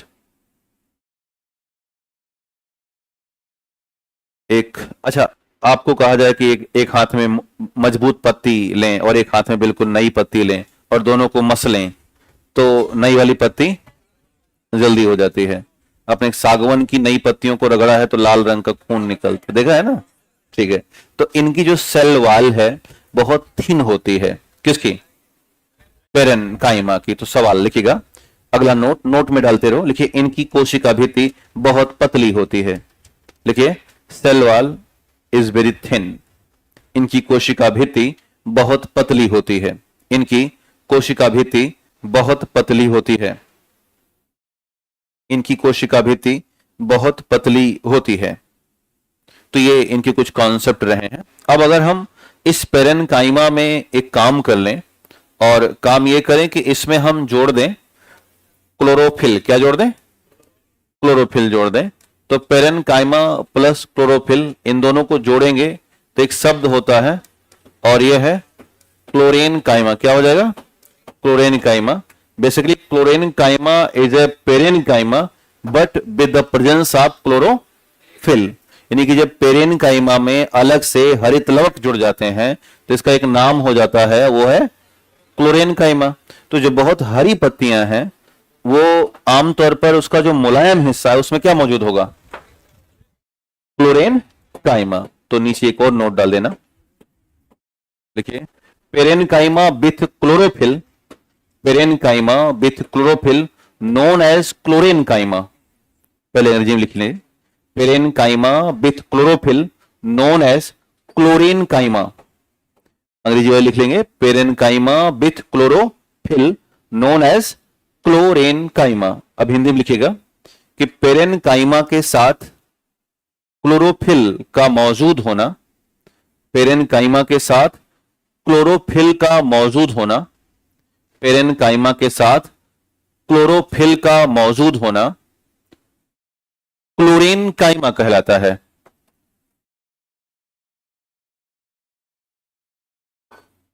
Parenchyma plus chlorophyll तो क्या हो जाएगा, क्लोरेन काइमा। नीचे से बना देना एक बार वही बात और बॉक्स में बंद कर देना। पेरेनकाइमा प्लस क्लोरोफिल, ये कहां है, तो soft part of the leaves, पत्तियों के मुलायम हिस्से किससे बने होते हैं, क्लोरेन काइमा से। तो एक एग्जांपल डाल देना, पत्तियों के, हरी पत्तियों के, हालांकि पत्तियां हरी ही होती हैं आमतौर पर, फिर भी लिख लीजिएगा कि soft part of green leaves. नहीं, नई पत्तियां तो एग्जैक्टली वो पेरेनकाइमा ही है। जो पुरानी पत्तियां हैं उसमें भी पेरेनकाइमा होता है, लेकिन अंदर में होता है, और उसे क्या कहेंगे, बहुत नई पत्तियां हरी कहां होती हैं, आम की नई पत्ती कभी हरी देखी है आपने, हल्का रेडिश आती हैं, है ना। तो जब पत्तियां परिपक्व होती हैं, मैच्योरिटी लेवल पर जाती हैं, तो वो अपना एग्जैक्ट ग्रीन होती हैं। तो उनके साथ जो मृदु ऊतक होगा वो क्या बोलेंगे, उसे बोलेंगे क्लोरेन काइमा। ऑलरेडी वो क्लोरोफिल से एडेड है, ऑलरेडी उसमें क्लोरोप्लास्ट मौजूद है, बट एक जो सॉफ्ट टिश्यू होगा उसको क्या बोला जाएगा, क्लोरेनकाइमा, क्योंकि ये पेरेनकाइमा और प्लस किसका मिक्सचर है, क्लोरोफिल का। तो ऐसे ही सवाल आपके यहां बनेगा। एक और, हम लोग जब जलीय एक्वेटिक प्लांट्स आदि के बारे में देखते हैं तो वो काफी अस्पंज होते हैं उनमें, है ना। जैसे कि हम अगर लोटस देख लें, गुलाब, सॉरी कमल, रोज कह रही है गुलाब को चलिए, तो कमल अगर देखें, है ना, जो कि भारत में किसी पार्टी का चिन्ह भी है ये, तो हाँ, गलत तरीका है। तो ऐसी स्थिति में ध्यान देना, ये जो आपको अस्पंज दिख रहे हैं, ये वास्तव में इनमें एयर है, क्या है, हवा है।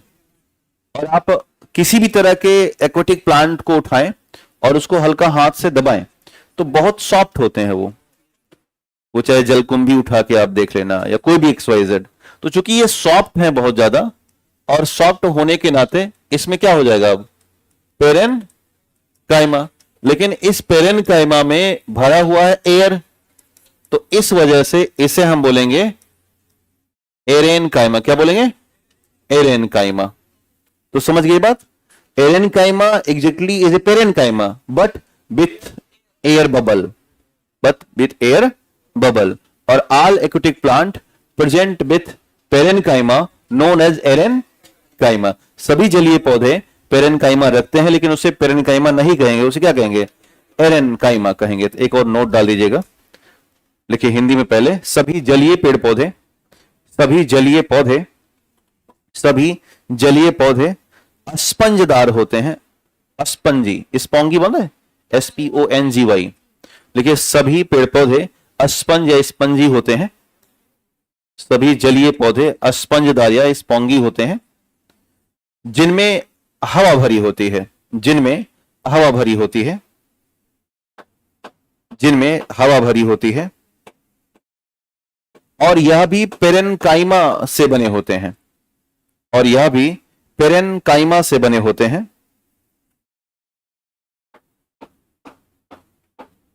परंतु इसे एरेनकाइमा कहा जाता है। यह भी पेरेनकाइमा से बने होते हैं, परंतु इसे एरेनकाइमा कहा जाता है, परंतु इसे एरेनकाइमा कहा जाता है। यह भी पेरेनकाइमा से बने हैं, परंतु इसे एरेनकाइमा कहा जाता है, परंतु इसे एरेनकाइमा कहा जाता है। उदाहरण डाल देना, जैसे कमल या जलकुंभी आदि, ये भी पेरेनकाइमा से बने हैं, बट इसे क्या कहा गया, एरेनकाइमा। उदाहरण डाल दीजिए जैसे कमल या जलकुंभी आदि, है ना, अंग्रेजी में लिखिएगा। हाँ, क्या इसे बोलते हैं हाइसिंथ, वाटर हाइसिंथ, है ना, एच क्या, कहां पे, हम उसकी स्टेम्स की बात कर रहे हैं ना, फ्रूट्स की नहीं, पत्तियों की स्टेम्स की बात हो रही है ना। चलिए तो नोट करके लिखिएगा, लिखिए every aquatic plant, every aquatic plant, every aquatic plant have a spongy structure, every aquatic plant have a spongy structure, every aquatic plant have a spongy structure which is filled with air, which is filled with air, a spongy structure which is filled with air, which is filled with air, and they are made with parenchyma, and they are made with parenchyma which is a spongy structure and filled with air, and they are made with parenchyma, but parenchyma known as arenchyma, but parenchyma known as arenchyma, but parenchyma known as arenchyma। तो अगर आपसे कहा जाए कि aerenchyma क्या है, तो हम लोग लिख सकते हैं कि वो पेरेनकाइमा प्लस एयर, क्या हो जाएगा, पेरेनकाइमा प्लस एयर या spongy structure, parenchyma plus air. तो नीचे एक साइड में बना देना कि aerenchyma equal to parenchyma plus air या spongy structure, parenchyma plus air या स्पंजी स्ट्रक्चर।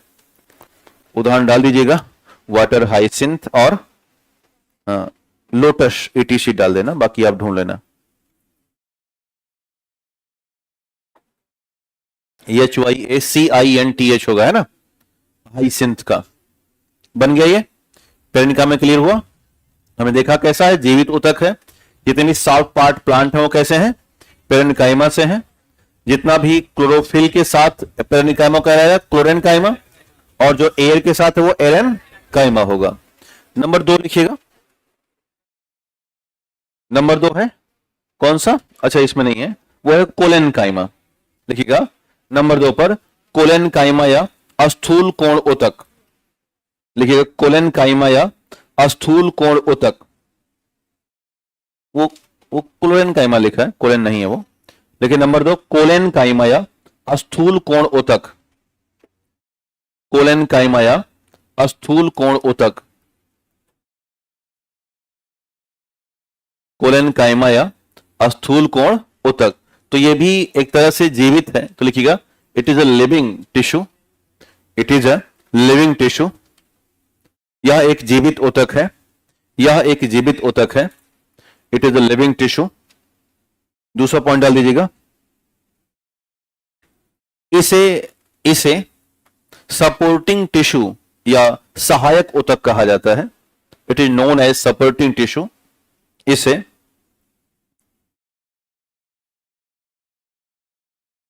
सहायक उतक कहा जाता है क्योंकि यह पेड़ पौधों को यांत्रिक सहारा प्रदान करता है, because it provide the mechanical support of plant. देखिए यह पेड़ पौधों को यांत्रिक सहारा प्रदान करता है, it provide the mechanical support, क्योंकि यह पेड़ पौधों को यांत्रिक सहारा प्रदान करता है, क्योंकि यह पेड़ पौधों को यांत्रिक सहारा प्रदान करता है, provide the mechanical support of plant. दूसरा पॉइंट लिखिएगा, यह उतक तनों को फ्लेक्सिबल बनाता है, देखिए यह उतक तनों को लचीला बनाता है।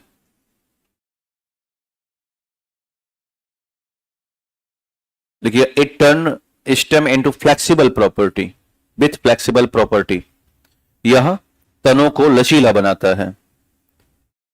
It turn stem into with flexible property. जैसे आपने देखा होगा अमरूद का पेड़ और गूलर का पेड़ या जामुन, तो जामुन पे अगर किसी ने ललकार के चढ़ा दिया आपको कि चढ़ जाओ रमेश, ये जामुन तुम्हारे हैं, तो रमेश तो चढ़ गए, जामुन इतनी बदमाश होती हैं कि सब बहुत दूर दूर जाके फलती हैं, आपके हाथ में आती नहीं है, बहुत पतली डाल पे जाती हैं। रमेश चूंकि पगलेट हैं तो चढ़ गए, जैसे थोड़ा आगे गए डाल के साथ कहां गए, नीचे। संगीता को फोन गया तुम्हारे रमेश गिरे हुए हैं, ले जाओ। तो जिसने ललकार चढ़ाया था उसको बिना किसी मेहनत के जामुन खाने को मिलेगी, क्योंकि मोटी डाल लेके उतरे थे। जब मोटी डाल लेके उतरे थे उसमें व्यापक स्तर पर जामुन कच्ची और पक्की दोनों थी। रमेश अस्पताल में है और ये अभी जामुन खा रहे हैं। दूसरा, संगीता चालाक है। संगीता अमरूद के पेड़ पर लचक लचक के ऊपर तक जाती हैं, कभी टूटता ना है वो। अमरूद पे चढ़े वो, आप बहुत एकदम ऊंचाई तक चले जाइए और लेकिन नीचे आ जाएंगे पूरा, लेकिन वो टूटेगा नहीं, ऐसे साए से लौट जाता है और छोड़ेंगे फिर लौट जाता है। तो वास्तव में जो फ्लेक्सिबिलिटी है वो किसी वजह से है, कोलेनकाइमा। जिन पौधों में कोलेनकाइमा ठीक ठाक है, तो जब आंधी आती है पौधों में तो वो आंधी आकर के पौधों को इस तरह से झुका देती है, और जैसे वो आंधी जाएगा वो फिर से वापस आ जाता है। तो जीवन में कहते हैं कि फ्लेक्सिबिलिटी रखो तो कोलेनकाइमा की तरह रखो, है ना, कि जब आंधी आए तो झुक जाओ और वापस जाए तो फिर से खड़े हो जाओ। तो लाई के कोलेनकाइमा होना चाहिए, है ना। तो आगे बढ़ जाए, इसके बाद लिखिएगा स्क्लेरेनकाइमा। अगला है स्क्लेरेनकाइमा, लिखिएगा अगला स्क्लेरेनकाइमा।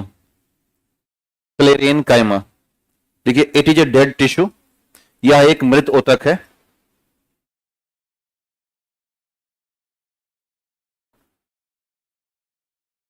यह एक मृत ऊतक है।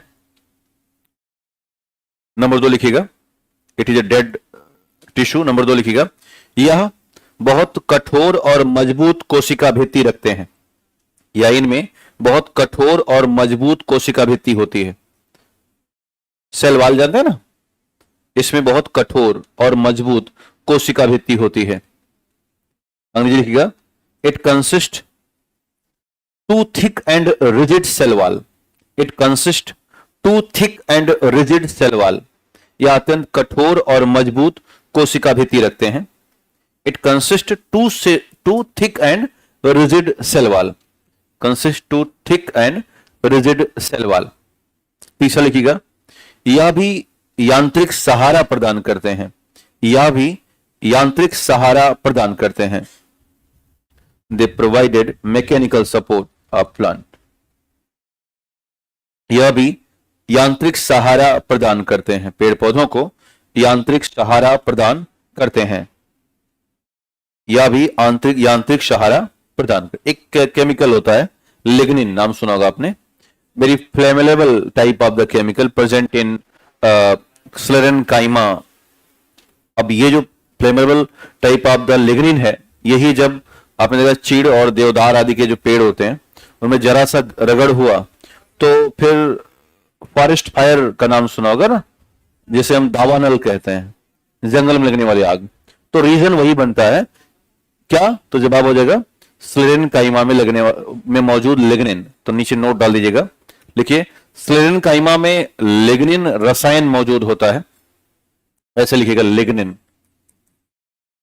स्क्लेरेनकाइमा में लिग्निन रसायन मौजूद होता है जो कि बहुत ज्वलनशील है। स्क्लेरेनकाइमा में लिग्निन रसायन मौजूद होता है जो कि बहुत ज्वलनशील है, और यही जंगलों में लगने वाली आग के लिए जिम्मेदार माना जाता है। और यही जंगलों में लगने वाली आग के लिए जिम्मेदार माना जाता है। अंग्रेजी भाषा में लिखिएगा, it contain high volume of cellulose and lignin chemical. It contain high volume of cellulose and lignin chemical. It contain high volume of cellulose and lignin chemical. जहां पे lignin chemical लिखे ब्रेकर लिख दिया, हाई फ्लेमेबल उच्च ज्वलनशील। जहां पे lignin आपने लिखा है वहां पे लिखिए हाई फ्लेमेबल उच्च ज्वलनशील। आगे फुल स्टॉप लगे लिखिएगा, which is responsible for forest fire. which is responsible for forest fire, जो कि वन में लगने वाली आग के लिए जिम्मेदार होते हैं। Which is responsible for forest fire. तो ये रहा हमारे पास पेरेनकाइमा। तो ध्यान देना, दो हमारे पास जिंदा है, पेरेन और कोलन, और सेरेन कैसा है, मरा हुआ है। दो के काम सेम है, मैकेनिकल सपोर्ट देना किसका किसका, कोलन और सेरेन का। और हमारा जो पेरेनकाइमा है वो क्या कर रहा है, वो फूड प्रोडक्शन और स्टोरेज, उत्पादन और भंडारण के लिए काम कर रहा है, और एक काम करता है वाटर को बैलेंस बना के रख रहा है। इन तीनों का काम इस तरह से है। अब हमारे पास एक और जो उतक है वो है जाइलम और फ्लोएम। तो अब अपनी कॉपी में ऐसे दो हिस्सों में डिवाइड कर दीजिएगा, जाइलम और फ्लोएम के नाम से। अपनी कॉपी को दो हिस्सों में डिवाइड कीजिएगा, जाइलम और फ्लोएम। यदि हम एक पेड़ की रचना बनाएं तो यहां से हम समझ जाएंगे कि जाइलम और फ्लोएम कैसे काम करते हैं।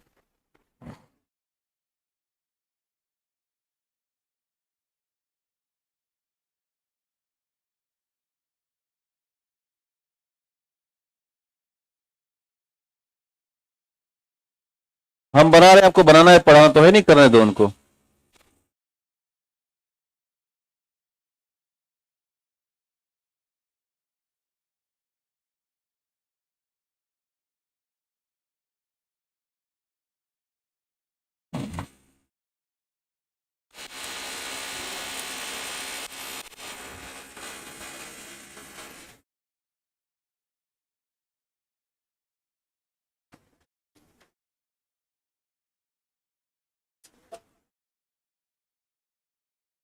हमारे गांव में एक नाऊ महोदय थे, उनको एक चित्र की बड़ी शौक थी, आता सीनरी का। तो वो एक सीनरी लगाते थे, ऐसे एक महिला बैठी रहती थी बहुत मायूस होके। इधर से एक ट्रेन आती थी, इस पे लिखा था तुम कब आओगे, देखा है? हाँ, अच्छा, मैं जाता तो बहुत खो जाता उसमें, बैठ के देखता कि ये बहुत दुखी महिला है, लगता है इसका पति गायब हो गया है, हर ट्रेन को इंतजार कर रही है, आ नहीं रहा है ना? तो ये वो वाला पेड़ हालांकि नहीं है।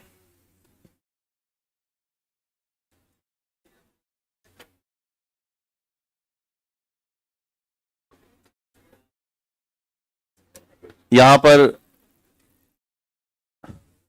जब भोजन बन जाएगा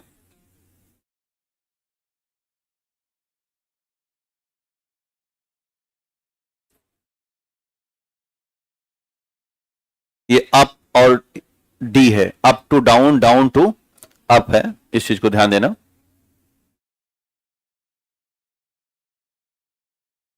ये दोनों छोटे छोटे पेड़ बनाइए, फिर इसमें समझते हैं, फिर एक एक करके लिखते रहते हैं।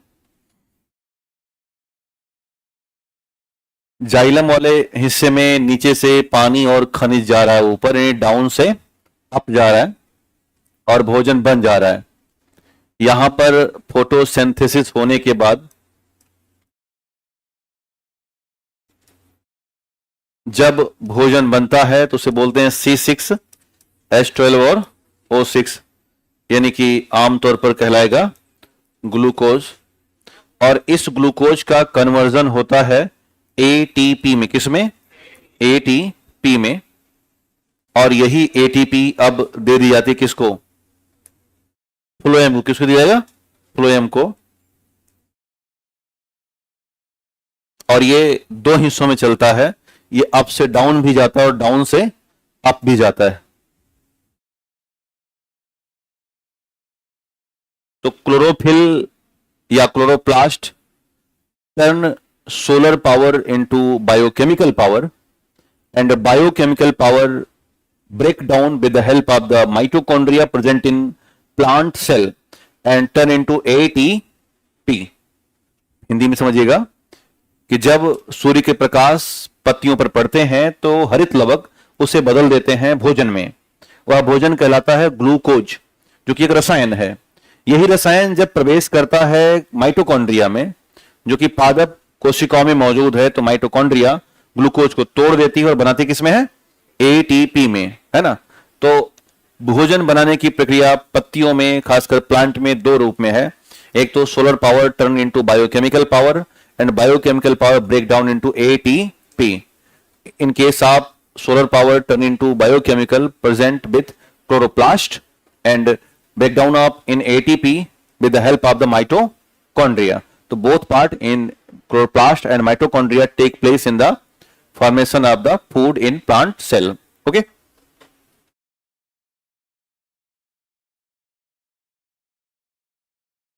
चित्र बन गया? क्या आपको कुछ बातें इसमें समझ में आ रही है कि जो जाइलम है वो कैरी कर रहा है किसको? H2O और मिनरल्स को वन वे में डाउन से अप जा रहा है। जो फ्लोएम है वो कैरी कर रहा है ATP यानी कि फूड, और जा कहां रहा है? अप से डाउन और डाउन से अप। बात समझ में आ रही है? तो नीचे जगह होगी, अब एक एक करके सब पे लिखना शुरू करो। बन गया सबका पेड़? प्रॉपर बन गया है? ठीक है, फल आएगा तो खा लेना, बाकी लिखो। लिखेगा? लिखे? हाँ चलिए कोई नहीं, लिखिएगा। जाइलम में पहले लिखना है, लिखिए इसमें अधिकांशतः मृत कोशिकाएं होती हैं। इसमें अधिकांशतः मृत कोशिकाएं होती हैं। इसमें अधिकांशतः मैक्सिमम,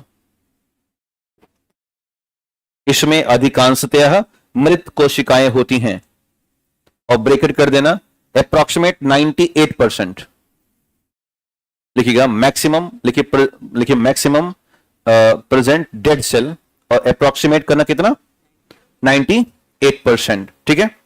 एक देखो बार बार ये पढ़ा जाता है किताबों में कि जाइलम डेड होते हैं और फ्लोएम अलाइव होते हैं। ऐसा नहीं है। जाइलम में एक पार्ट है, इसे बोलते हैं जाइलम पेरेनकाइमा। क्या बोलेंगे? तो वहीं ब्रैकेट कर देना और लिखिएगा जाइलम पेरेनकाइमा।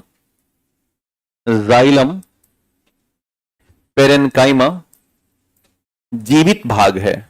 देखिएगा xylem parenchyma is a live part, live part of the xylem. 4 part होते हैं जाइलम के, बट उससे अपने को मतलब नहीं है। बस जाइलम पेरेनकाइमा याद रहेगा ना। पेरेनकाइमा कैसा था? जिंदा था कि मरा था? जीवित था ना, लाइव सेल थी।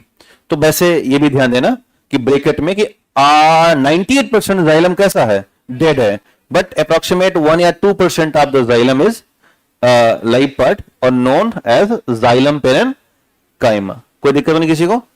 तो एकदम ये कसम खा लेना कि xylem is a dead cell, ये अच्छी बात नहीं है ना। इस बात को आप प्रूफ कीजिएगा ऐसा, क्योंकि इसमें क्या है? जाइलम पेरेनकाइमा है। अब फ्लोएम में आ जाएगा, लिखिएगा फ्लोएम में देखिए अधिकांश भाग जीवित होता है या जीवित कोशिकाओं का बना है। Maximum part with living cell, maximum part present with living cell.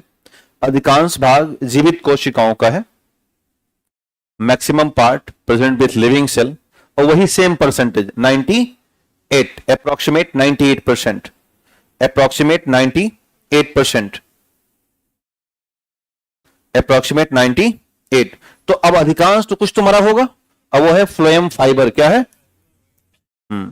लिखिएगा phloem fibre is a dead part of phloem. Phloem fibre, या हिंदी में लिखिएगा ऐसे कि फ्लोएम फाइबर। हिंदी में क्या लिखिएगा? Phloem fibre. अंग्रेजी में लिखिएगा फ्लोएम फाइबर। बस शब्द का हेर फेर है। लिखिए फ्लोएम फाइबर इसका मरा हुआ भाग है ना। तो जब कहता है कि हमारा मरा हुआ भाग देखोगे तो क्या कहोगे? Phloem fibre. और कहेगा आओगे जिंदा हुआ भाग देखो, क्या कहोगे? Xylem parenchyma. तो बात क्लियर हुई? देखो बीपीएससी यार ऐसी चीज है ना, डरा दी है एकदम से। नहीं तो मैं पहले ये सब नहीं लिखा था। एक बार लाइन निकाल के निकल लेता, ये मरा है, क्या है? डेड सेल, और ये लाइव सेल है। बट इतना रिसर्च करवा रही है बीपीएससी कि वो एकदम से धमका के रखिए कि सही से पढ़ के आना, नहीं तो गड़बड़ कर बैठेंगे हम आपके लिए। तो इसलिए हम प्रयास कर रहे हैं कि सारे मुद्दों पर बातचीत चले। तो अगला पॉइंट लिखिए जाइलम में, 1 to 1 करके चलना है। लिखिए जाइलम में, देखिए जाइलम हिंदी में लिखिए पहले। जाइलम जल और खनिज तत्वों का परिवहन करता है। It transport water and mineral. जल और खनिज तत्व का परिवहन करता है। देखिए जाइलम जल और खनिज तत्व का परिवहन करता है। जाइलम जल और खनिज तत्व का परिवहन करता है। It transport water and mineral. उसी में हिंदी में लिखने, इसकी दिशा एक दिशीय होती है या one way direction. It has one way direction, यह एक दिशीय होता है। दूसरा पॉइंट लिखिएगा, यह एक दिशीय होता है। It has one way direction, यह एक दिशीय होता है। कैसा? अप टू डाउन कि down to up? Down to up, नीचे से ऊपर। तो नीचे ब्रैकेट लिख देना, नीचे से ऊपर, नीचे से ऊपर, ब्रैकेट कर देना, नीचे से ऊपर, नीचे से डाउन टू अप। अब आ जाइए फ्लोएम में। जाइलम संपन्न हुआ सबका? इधर ऑनलाइन भी फाइनल हो रहा ना भैया? सर आपके समझाने के तरीके से मैं बहुत खुश हूं। हाँ, जलकुंभी तो कुछ सोनी यादव चुप होके पढ़ो। ए सोनी यादव पढ़ लो, नहीं बहुत मारेंगे तुमको, समझ लो। है? हाँ, ये सोनिया समझती नहीं है ना? घर पे भी बुलाते हैं ना, एक कजलिया, है ना, संगीतवा हुआ लगा देते हैं, रमेशवा, है ना? तो हाँ, तो ऐसे ही उनको क्या पता कि आप क्या हो। जब आप अधिकारी बन जाओगे तो कहेंगे रमेश जी, रमेश भैया, और कई बार रमेश सर। तो वा से और जी का सफर बड़ा कठिन है, देख रहे हो? ये इसी के लिए लगे हो आप कि दिनेशवा से दिनेश जी बनने में कितना मिनट लग रहा है। जैसे इधर खुशबुआ, कोई खुशबू तो नहीं है, चल जानवरों को पानी पिला, है ना, चल गोबर पाँच। तो ऐसे घर वाले, क्योंकि उनको पता है कि आप छोटे से वहीं बड़े हुए हो, है ना? चलिए आगे बढ़ लेते हैं। तो लिखिए फ्लोएम में, लिखिएगा फ्लोएम, फ्लोएम भोज्य पदार्थों का परिवहन करता है। हाँ, फ्लोएम में आ जाना, लिखिए फ्लोएम भोज्य पदार्थ का परिवहन करता है। फ्लोएम भोज्य पदार्थ का परिवहन करता है और यह पेड़ पौधों के सभी भागों तक पहुंचता है। फ्लोएम भोज्य पदार्थों का परिवहन करता है और यह पेड़ पौधों के सभी भागों तक पहुंचता है। अंग्रेजी लिखिएगा, after photosynthesis phloem transport, after photosynthesis phloem transport food to all part of the plant. अंग्रेजी लिखिएगा, after photosynthesis, after photosynthesis phloem transport food to all part of plant, phloem transport food to all part of plant। अब हिंदी में लिखिएगा, हिंदी में लिखिएगा कि phloem की दिशा, phloem की दिशा दोहरी होती है या द्विदिशीय होते हैं, डबल डायरेक्शन। फ्लोएम की दिशा दोहरी होती है, अंग्रेजी में लिख लीजिएगा डबल डायरेक्शन या two way direction is present in phloem. Phloem की दिशा दोहरी होती है, फ्लोएम की दिशा दोहरी होती है। कैसा कैसा? नीचे से ऊपर भी और ऊपर से नीचे। तो ब्रैकेट लिख दीजिएगा, up to down and down to up. Bracket लिख दीजिएगा, अप टू डाउन और down to up, up to down और डाउन टू अप। समझ में आया सबको? अब ये चित्र हमने जो बनाया, ये कंफर्म हो गया ना कि हमने क्यों बनाया था, कि हम लोग इसको विजुअलाइज कर लें। खैर, अब जब हम जाइलम की बात करेंगे तो xylem, maximum part of xylem is dead part या डेड सेल। अब जो जिंदा है वो खाना खाएगा नहीं, यानी कि नो रिक्वायर्ड ऑफ एटीपी। जैसे हमने कहा कि जाइलम पानी पहुंचाओ, तो जाइलम कहेगा जी साहब पहुंचाएंगे। तो जाइलम कुछ पैसा चाहिए, कहेगा साहब आपके घर में क्या पैसा, कि हमारे पास कोई आवश्यकता नहीं है। तो no required of ATP in xylem. लेकिन जब हम फ्लोएम कहेंगे तो, अब फ्लोएम कुछ ऐसा है जैसा आप थे, घर से रिश्तेदार के लिए बिस्कुट लेके निकले 6 प्लेट में, और दलान में जैसे पहुंचे 1 डाल दिए पूरा अंदर, और बचा कितना? 5। अब पहुंच के रख दिए। रिश्तेदार कहे बेटा किस क्लास पढ़ते हो? कह रहे हो अंदर में तो कैसेट भरे हो, अंदर में क्या है? बिस्कुट का कैसेट डाला गया है। अब उसमें हम टाइलिन एंजाइम को प्रहार कर रहे हैं कि जल्दी गल, और गल जाएगा काम। तो आपने क्या किया? घर से बिस्कुट, अक्सर हमारे घरों में रिश्तेदार को 5 या 6 बिस्कुट दिए जाते हैं। एक दिन हम अपनी मम्मी से कहे पूरा पैकेट में डाल दो, कह रही मारेंगे लाल कान हो जाएगा तुम्हारा, 4-5 बहुत है। तो अच्छा, कुछ ऐसे रिश्तेदार हैं जो अच्छे होते हैं, वो एक खा के सारे छोड़ देते हैं, जाने के बाद वो अपना होता है। कुछ भुक्खड़ टाइप के आते हैं, सारा खा जाते हैं, तो उनसे पूछना पड़ता है अंकल आप सब खा जाएंगे, है ना? तो अब इसके जैसे मम्मी सुन ली, कह रहे हैं हाँ जाने दो तो बताते तुम्हारा आज हम, और गलती से 10 रुपया पकड़ा दिया तो मम्मी इंतजार कर रही हैं, पैसा दे। अच्छा, घर वाले लाले लेते हैं, गुल्लक खरीद के देते हैं, कैसे में डाल, है ना? तो वो बचत का व्यवस्था होता है। ऐसा हुआ आपके साथ?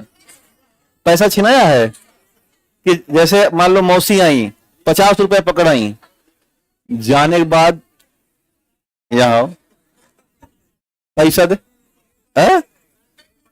हाँ कि तुम खराब कर दोगे, गांव बगल दुकान खराब हो जाएगा। अच्छा, गांव वाले दुकान खोल देते हैं छोटा मोटा टॉफी बिस्कुट के लिए। अच्छा, जो चालाक बच्चा ना घर घुसेगा ही नहीं, पैसा पाएगा, जान निकलेगा और खा के तब लौटेगा, है ना? और जो सीधा बच्चा है वो घर चला जाता है, और घर वाले बरगलाए रहते हैं, है ना? इकट्ठा करो तुम्हारे लिए, जब ईद आएगा तो कपड़ा खरीद देंगे, या दिवाली आएगी तो।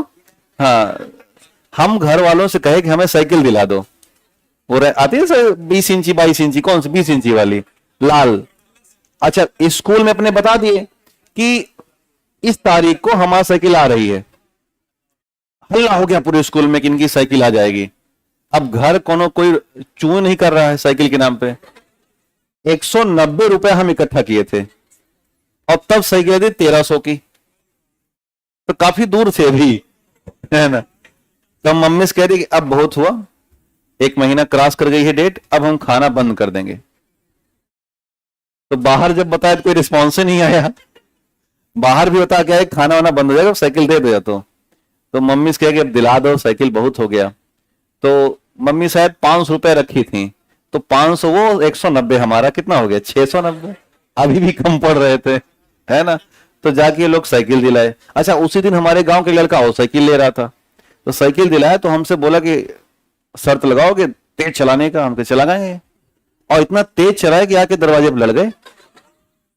अब भाई नई साइकिल और उसका मडगार्ड वगैरह टेढ़, चक्का आ गया ऐसे, घर वाले हमें फरसा लेके ढूंढ रहे कि मिले तो काट डाले इसको कि मिले तो आइए। हम शाम को लौटे, है ना, कि जब इनकी शांत हो जाए ना, तो उसको जाके फिर सीधा। अच्छा, साइकिल में कोई इंश्योरेंस भी नहीं होता ना गाड़ी का हो तो टूट जाए तो बदल जाता है, तो उसमें फिर नई रिम लगी, उसको सीधा उधा करवाया जा करके। तो बड़ा ये कॉन्सेप्ट बचपन वाला है। आज के बच्चे क्या जाने इस तरह से, हाँ? हाँ, घर वाले से पूरा दिन घूमे थे, ढूंढे थे कहाँ गए, इसको काटेंगे आज पकड़ के, है ना? इतना संघर्ष के बाद आई है। चलिए लिखते हैं, तो लिखिएगा यहां पर जाइलम में, लिखिए यहां एटीपी की आवश्यकता नहीं होती, यहां एटीपी की आवश्यकता नहीं होती, नो रिक्वायर्ड ऑफ एटीपी। लिखिएगा जाइलम में यहां एटीपी की आवश्यकता नहीं होती, नो रिक्वायर्ड ऑफ एटीपी, यहां एटीपी की आवश्यकता नहीं होती, नो रिक्वायर्ड ऑफ एटीपी। उसी में आगे बढ़ाना, लिखिए इनका कार्य पद्धति या कार्य प्रणाली केशिकातो विधि से होता है। हाँ, एक पतली नलिका होती है, इसे बोलते हैं कैपिलरिटी एक्शन, है ना? कैपिलरिटी या कैपिलरी एक्शन। लिखिएगा work function of xylem with capillarity action. लिखिए इनका कार्यप्रणाली केशिकातों पर आधारित है, इनकी कार्यप्रणाली केशिकातों पर आधारित है, इनकी कार्यप्रणाली केशिकातों या कैपिलरिटी पर आधारित है। आपने देखा होगा कि जैसे लालटेन में जो हम बत्ती डालते हैं, या एक दिन नारियल पानी पी रहे थे संगीता और रमेश साथ साथ, हाँ, तो एक पाइप इधर था और यहां से एक पाइप निकल के यहां आया था, है ना? काफी सेंटर से आया, ऐसा देखा होगा आपने, ये संगीता है, ये सारा पानी यहां से खींच रही है और कुछ पानी की मात्रा रमेश के अंदर आ रही है। लेकिन मैं क्लियर बता दूं कि यह केशिका तो नहीं है, क्योंकि जिसमें बल लगे और बल लग के पानी ऊपर आए वह केशिका तो नहीं होता। कैपिलरिटी फोर्स फ्री होती है और यह स्वतः कार्य करती है। तो ध्यान देना कि स्ट्रॉ से किसी भी समय, यूपीएससी का सवाल है, स्ट्रॉ से जूस पीना या स्ट्रॉ से नारियल का पानी पीना या किसी के मुंह से नारियल पानी खींचना, ये केशिका तो नहीं होता। ऐसा करने से पता नहीं प्यार बढ़ता है ना, जो कि पता नहीं ऐसा है। चलिए लिखिएगा, इसमें लिखिएगा, दूसरे वाले में लिखिए, लिखिए यहां एटीपी की आवश्यकता होती है। यहां लिखिएगा, यहां एटीपी की आवश्यकता होती है, रिक्वायर्ड एटीपी। लिखिएगा, यहां एटीपी की आवश्यकता होती है, रिक्वायर्ड एटीपी। यहां एटीपी की आवश्यकता होती है क्योंकि यह कैसी सेल है, जीवित कोशिका है, क्योंकि यह एक जीवित ऊतक है या कोशिका है, क्योंकि यह एक लिविंग सेल या लिविंग टिश्यू है। Required ATP because it is a living cell, it is a living cell. तो ये यहीं पर आपका पादप ऊतक पूरा हुआ। लेकिन अभी अपने पास 10 मिनट हैं या 15 मिनट हैं, तो कुछ और बातें समझते हैं। एक शब्द होता है डेंड्रोक्रोनोलॉजी, नाम सुना है? लिखिएगा हेडिंग, डेंड्रोक्रोनोलॉजी। हेडिंग डाल दीजिएगा, डेंड्रोक्रोनोलॉजी। लिखिएगा हेडिंग, डेंड्रोक्रोनोलॉजी।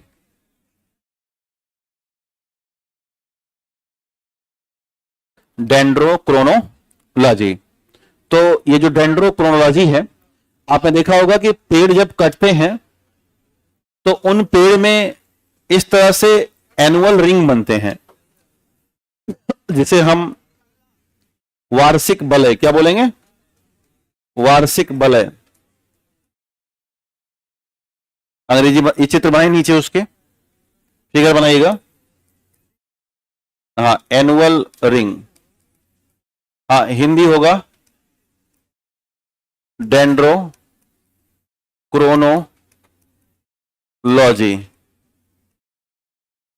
डेंड्रोक्रोनोलॉजी, नीचे एक छोटा चित्र बनाएगा और दिखाना कि यह वार्षिक बलय है या एनुअल रिंग कहलाता है, और इसी का साइंटिफिक स्टडी ही कहलाता है डेंड्रोक्रोनोलॉजी। वार्षिक बलय का वैज्ञानिक अध्ययन करना डेंड्रोक्रोनोलॉजी कहलाता है। जी क्या हुआ, वंस मोर?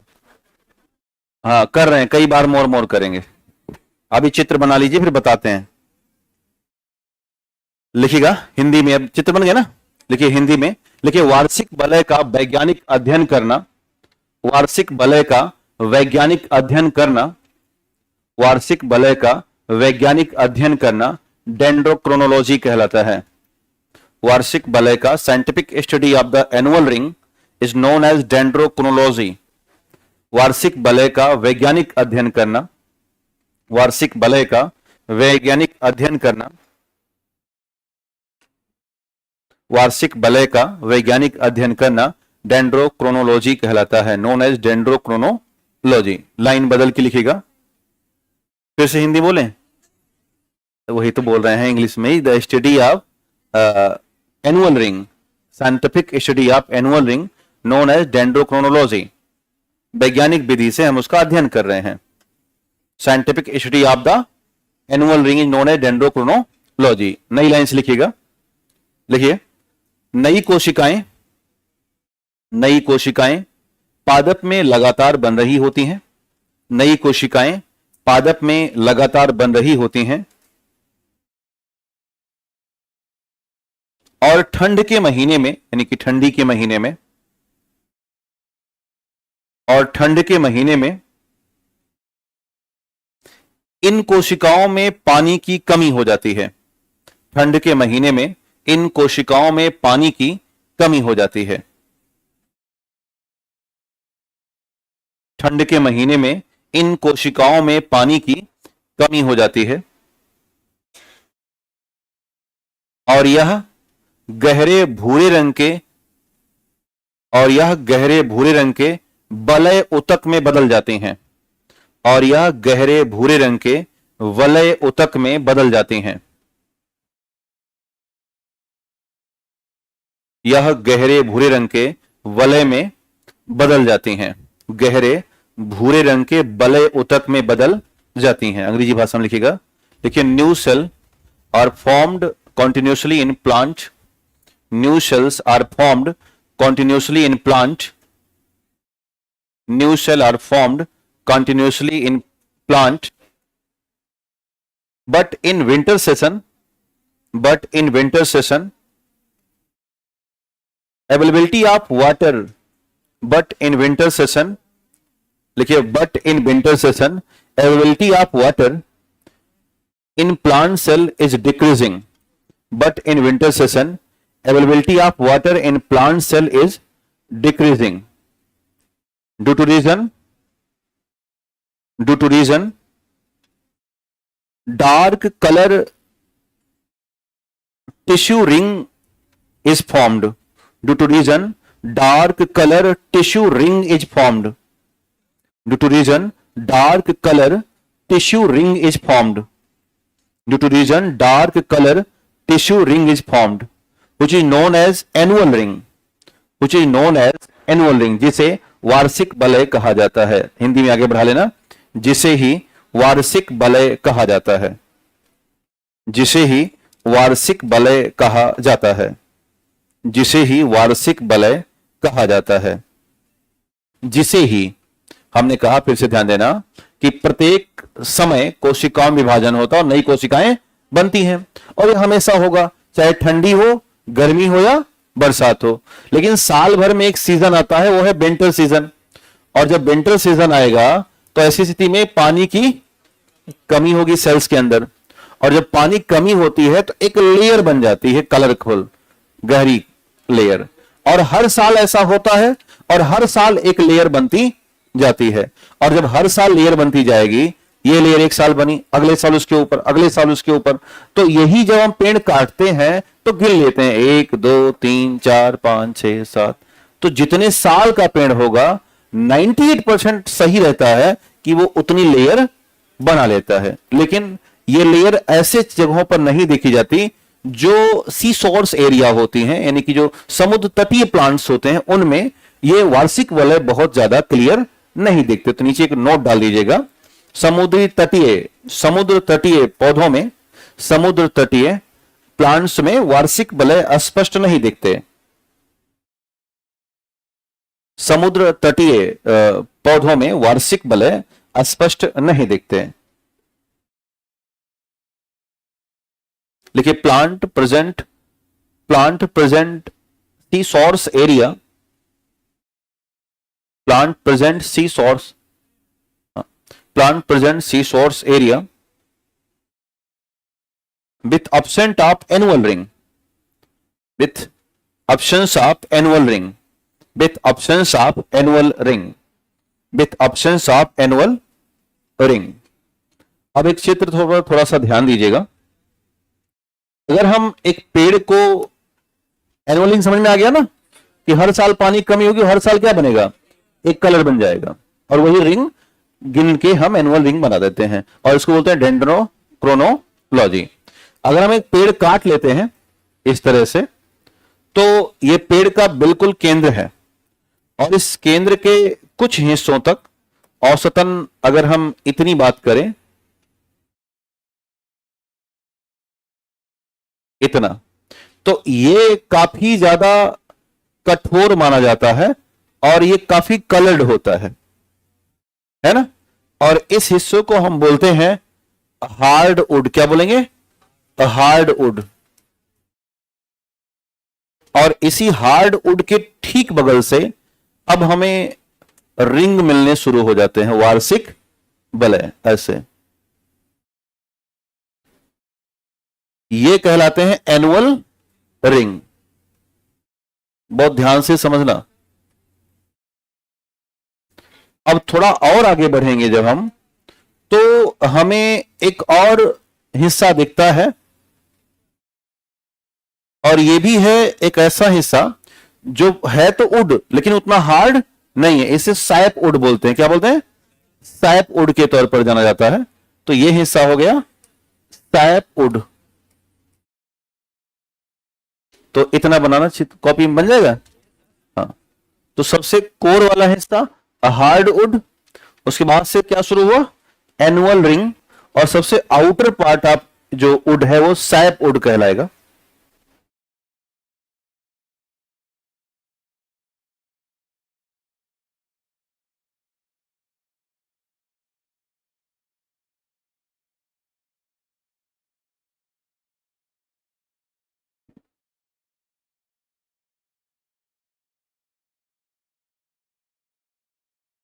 हार्ड वुड बना, उसके बाद एनुअल रिंग बनेगा, और उसके बाद सैप वुड आएगा। अरे देवी जी अलग कहीं बना लो, नीचे बना लो, इससे हम कितना बनाओगे? अभी और बढ़ाएंगे इसको हम, फिर कहोगे जगह नहीं बची है, इतनी सी जगह उसमें बना रही है।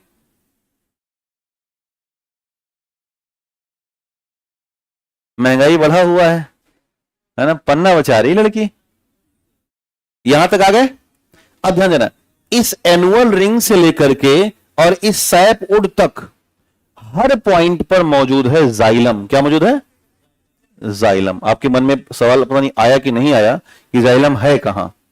तो जाइलम यहां से शुरू होके यहां तक है, और इसके बाद एक हमें लेयर मिलती है। इसके ठीक बाद अगर मैं दूसरे कलर से दिखाऊं, ये लेयर, इसे बोलते हैं कैम्बियम। क्या बोलेंगे? कैम्बियम। तो इसका नाम लिख लेते हैं हम लोग,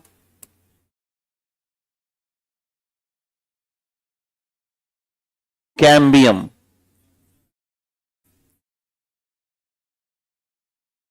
लिखिएगा कैम्बियम। हाँ, सैप वुड के बाद नेक्स्ट लेयर क्या मिलेगी? कैम्बियम। और कैम्बियम के बाद जस्ट हमें मिलेगा फ्लोएम। क्या मिला? फ्लोएम। तो अगला हम जो बनाने वाले हैं वो है फ्लोएम। तो हमारे पास जगह तो है नहीं, फिर भी मैं कलर बदल के आपको दिखाने की कोशिश कर रहा हूं। ये क्या हो गया? फ्लोएम। इसीलिए कहते ना बाहर बनाओ।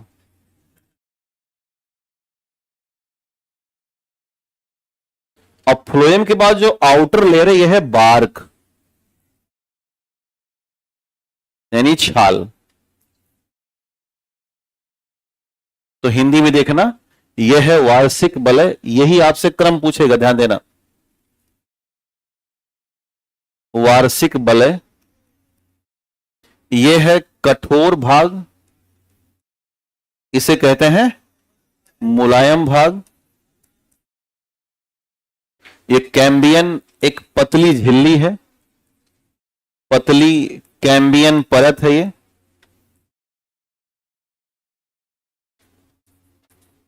और इसके बाद क्या है? फ्लोएम है,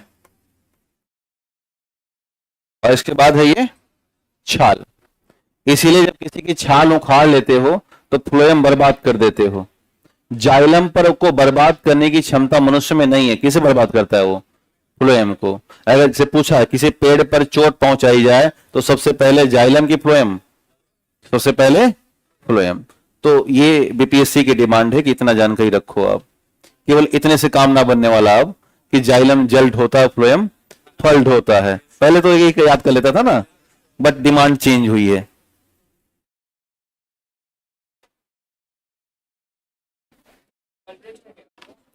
नहीं, परसों है। नहीं, कल नहीं है, परसों है, शनिवार को। एक दिन देंगे पढ़ने के लिए आपको।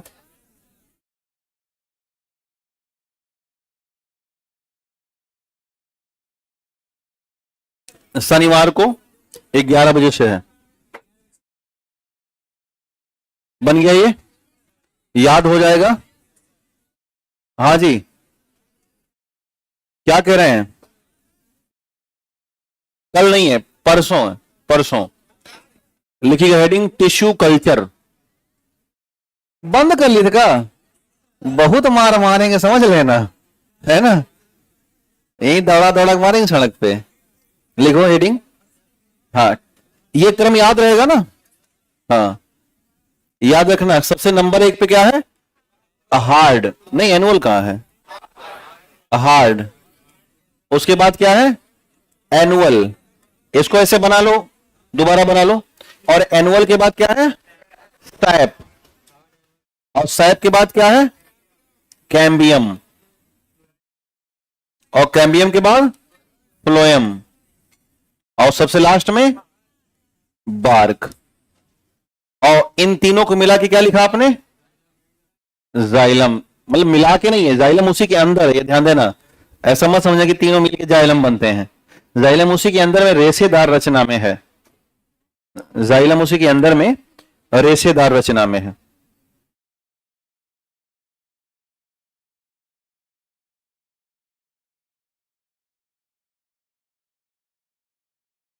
ये चित्र बन गया ना? नीचे एक नोट लिखना, तब लिखना वो टिश्यू कल्चर। काट लिख दे क्या? आप काट दो, क्या करना है, या नहीं लिख लो। देखो मैं एक केमिकल है सुबेरिन, नाम सुना होगा शायद। तो सुबेरिन इसमें होता है, बार्क में। और ये एंटी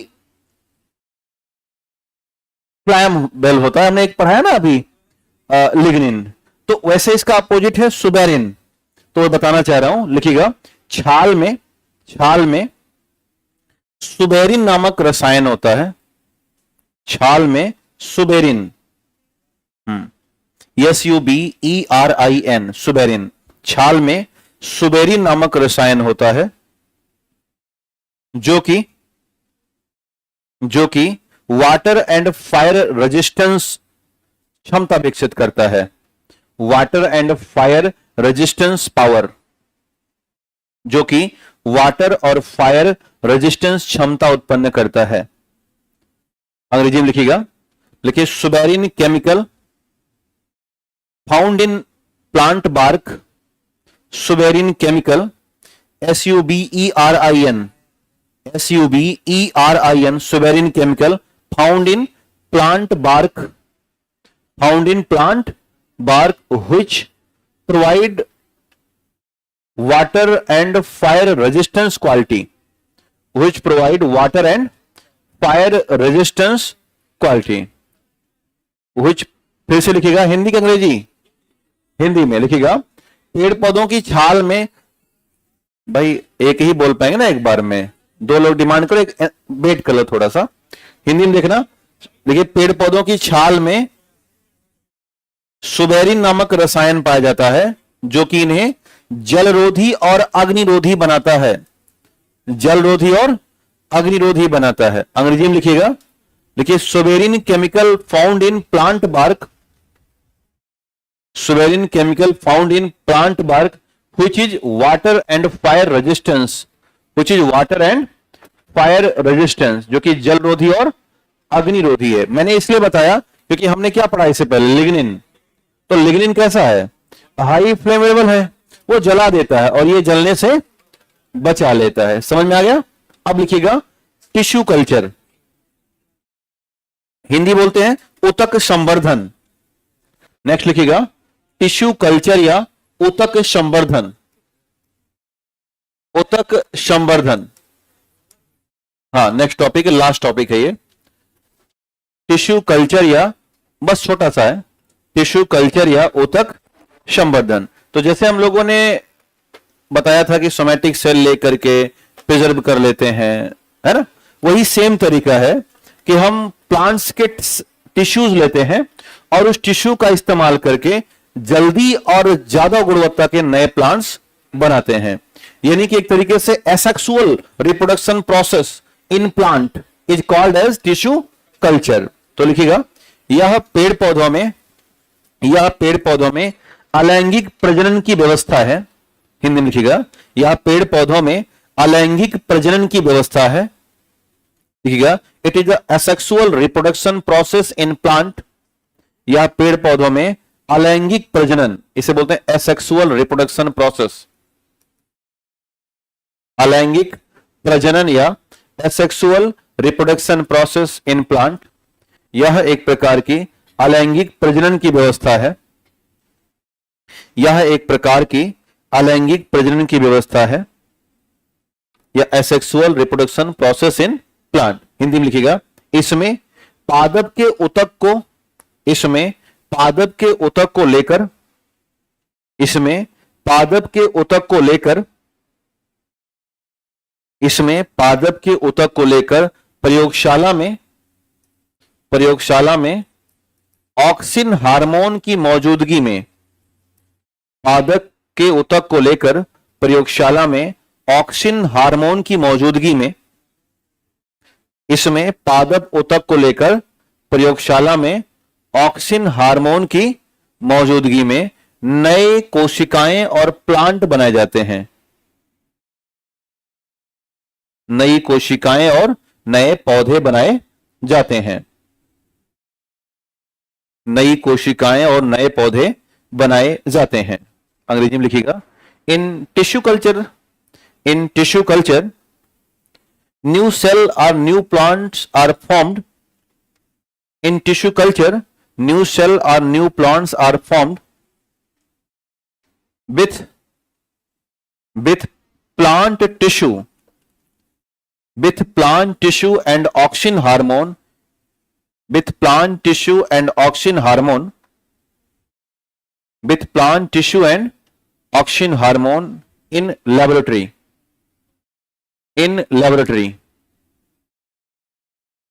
लिखिएगा, टिश्यू कल्चर की विधि में, in process of tissue culture new cell are plant formed with plant tissue and auxin hormone in laboratory.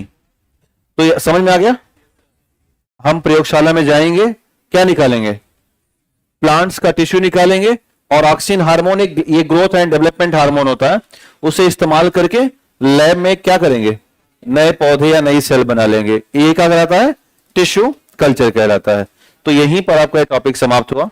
अब आप हमारी तरफ से कोशिका और ऊतक के लिए तैयार हैं। कल एक दिन आपके लिए और है पढ़ने के लिए। परसों हम 11 बजे टेस्ट करेंगे। कल का टॉपिक है मानव का शारीरिक विज्ञान, ह्यूमन एनाटॉमी। जो ऐसे नए छात्र और छात्राएं आए थे, जो बीच में आए थे, कल से अपने आप को नए रूप में आगे बढ़ा सकते हैं। तो बहुत बहुत धन्यवाद, नमस्कार।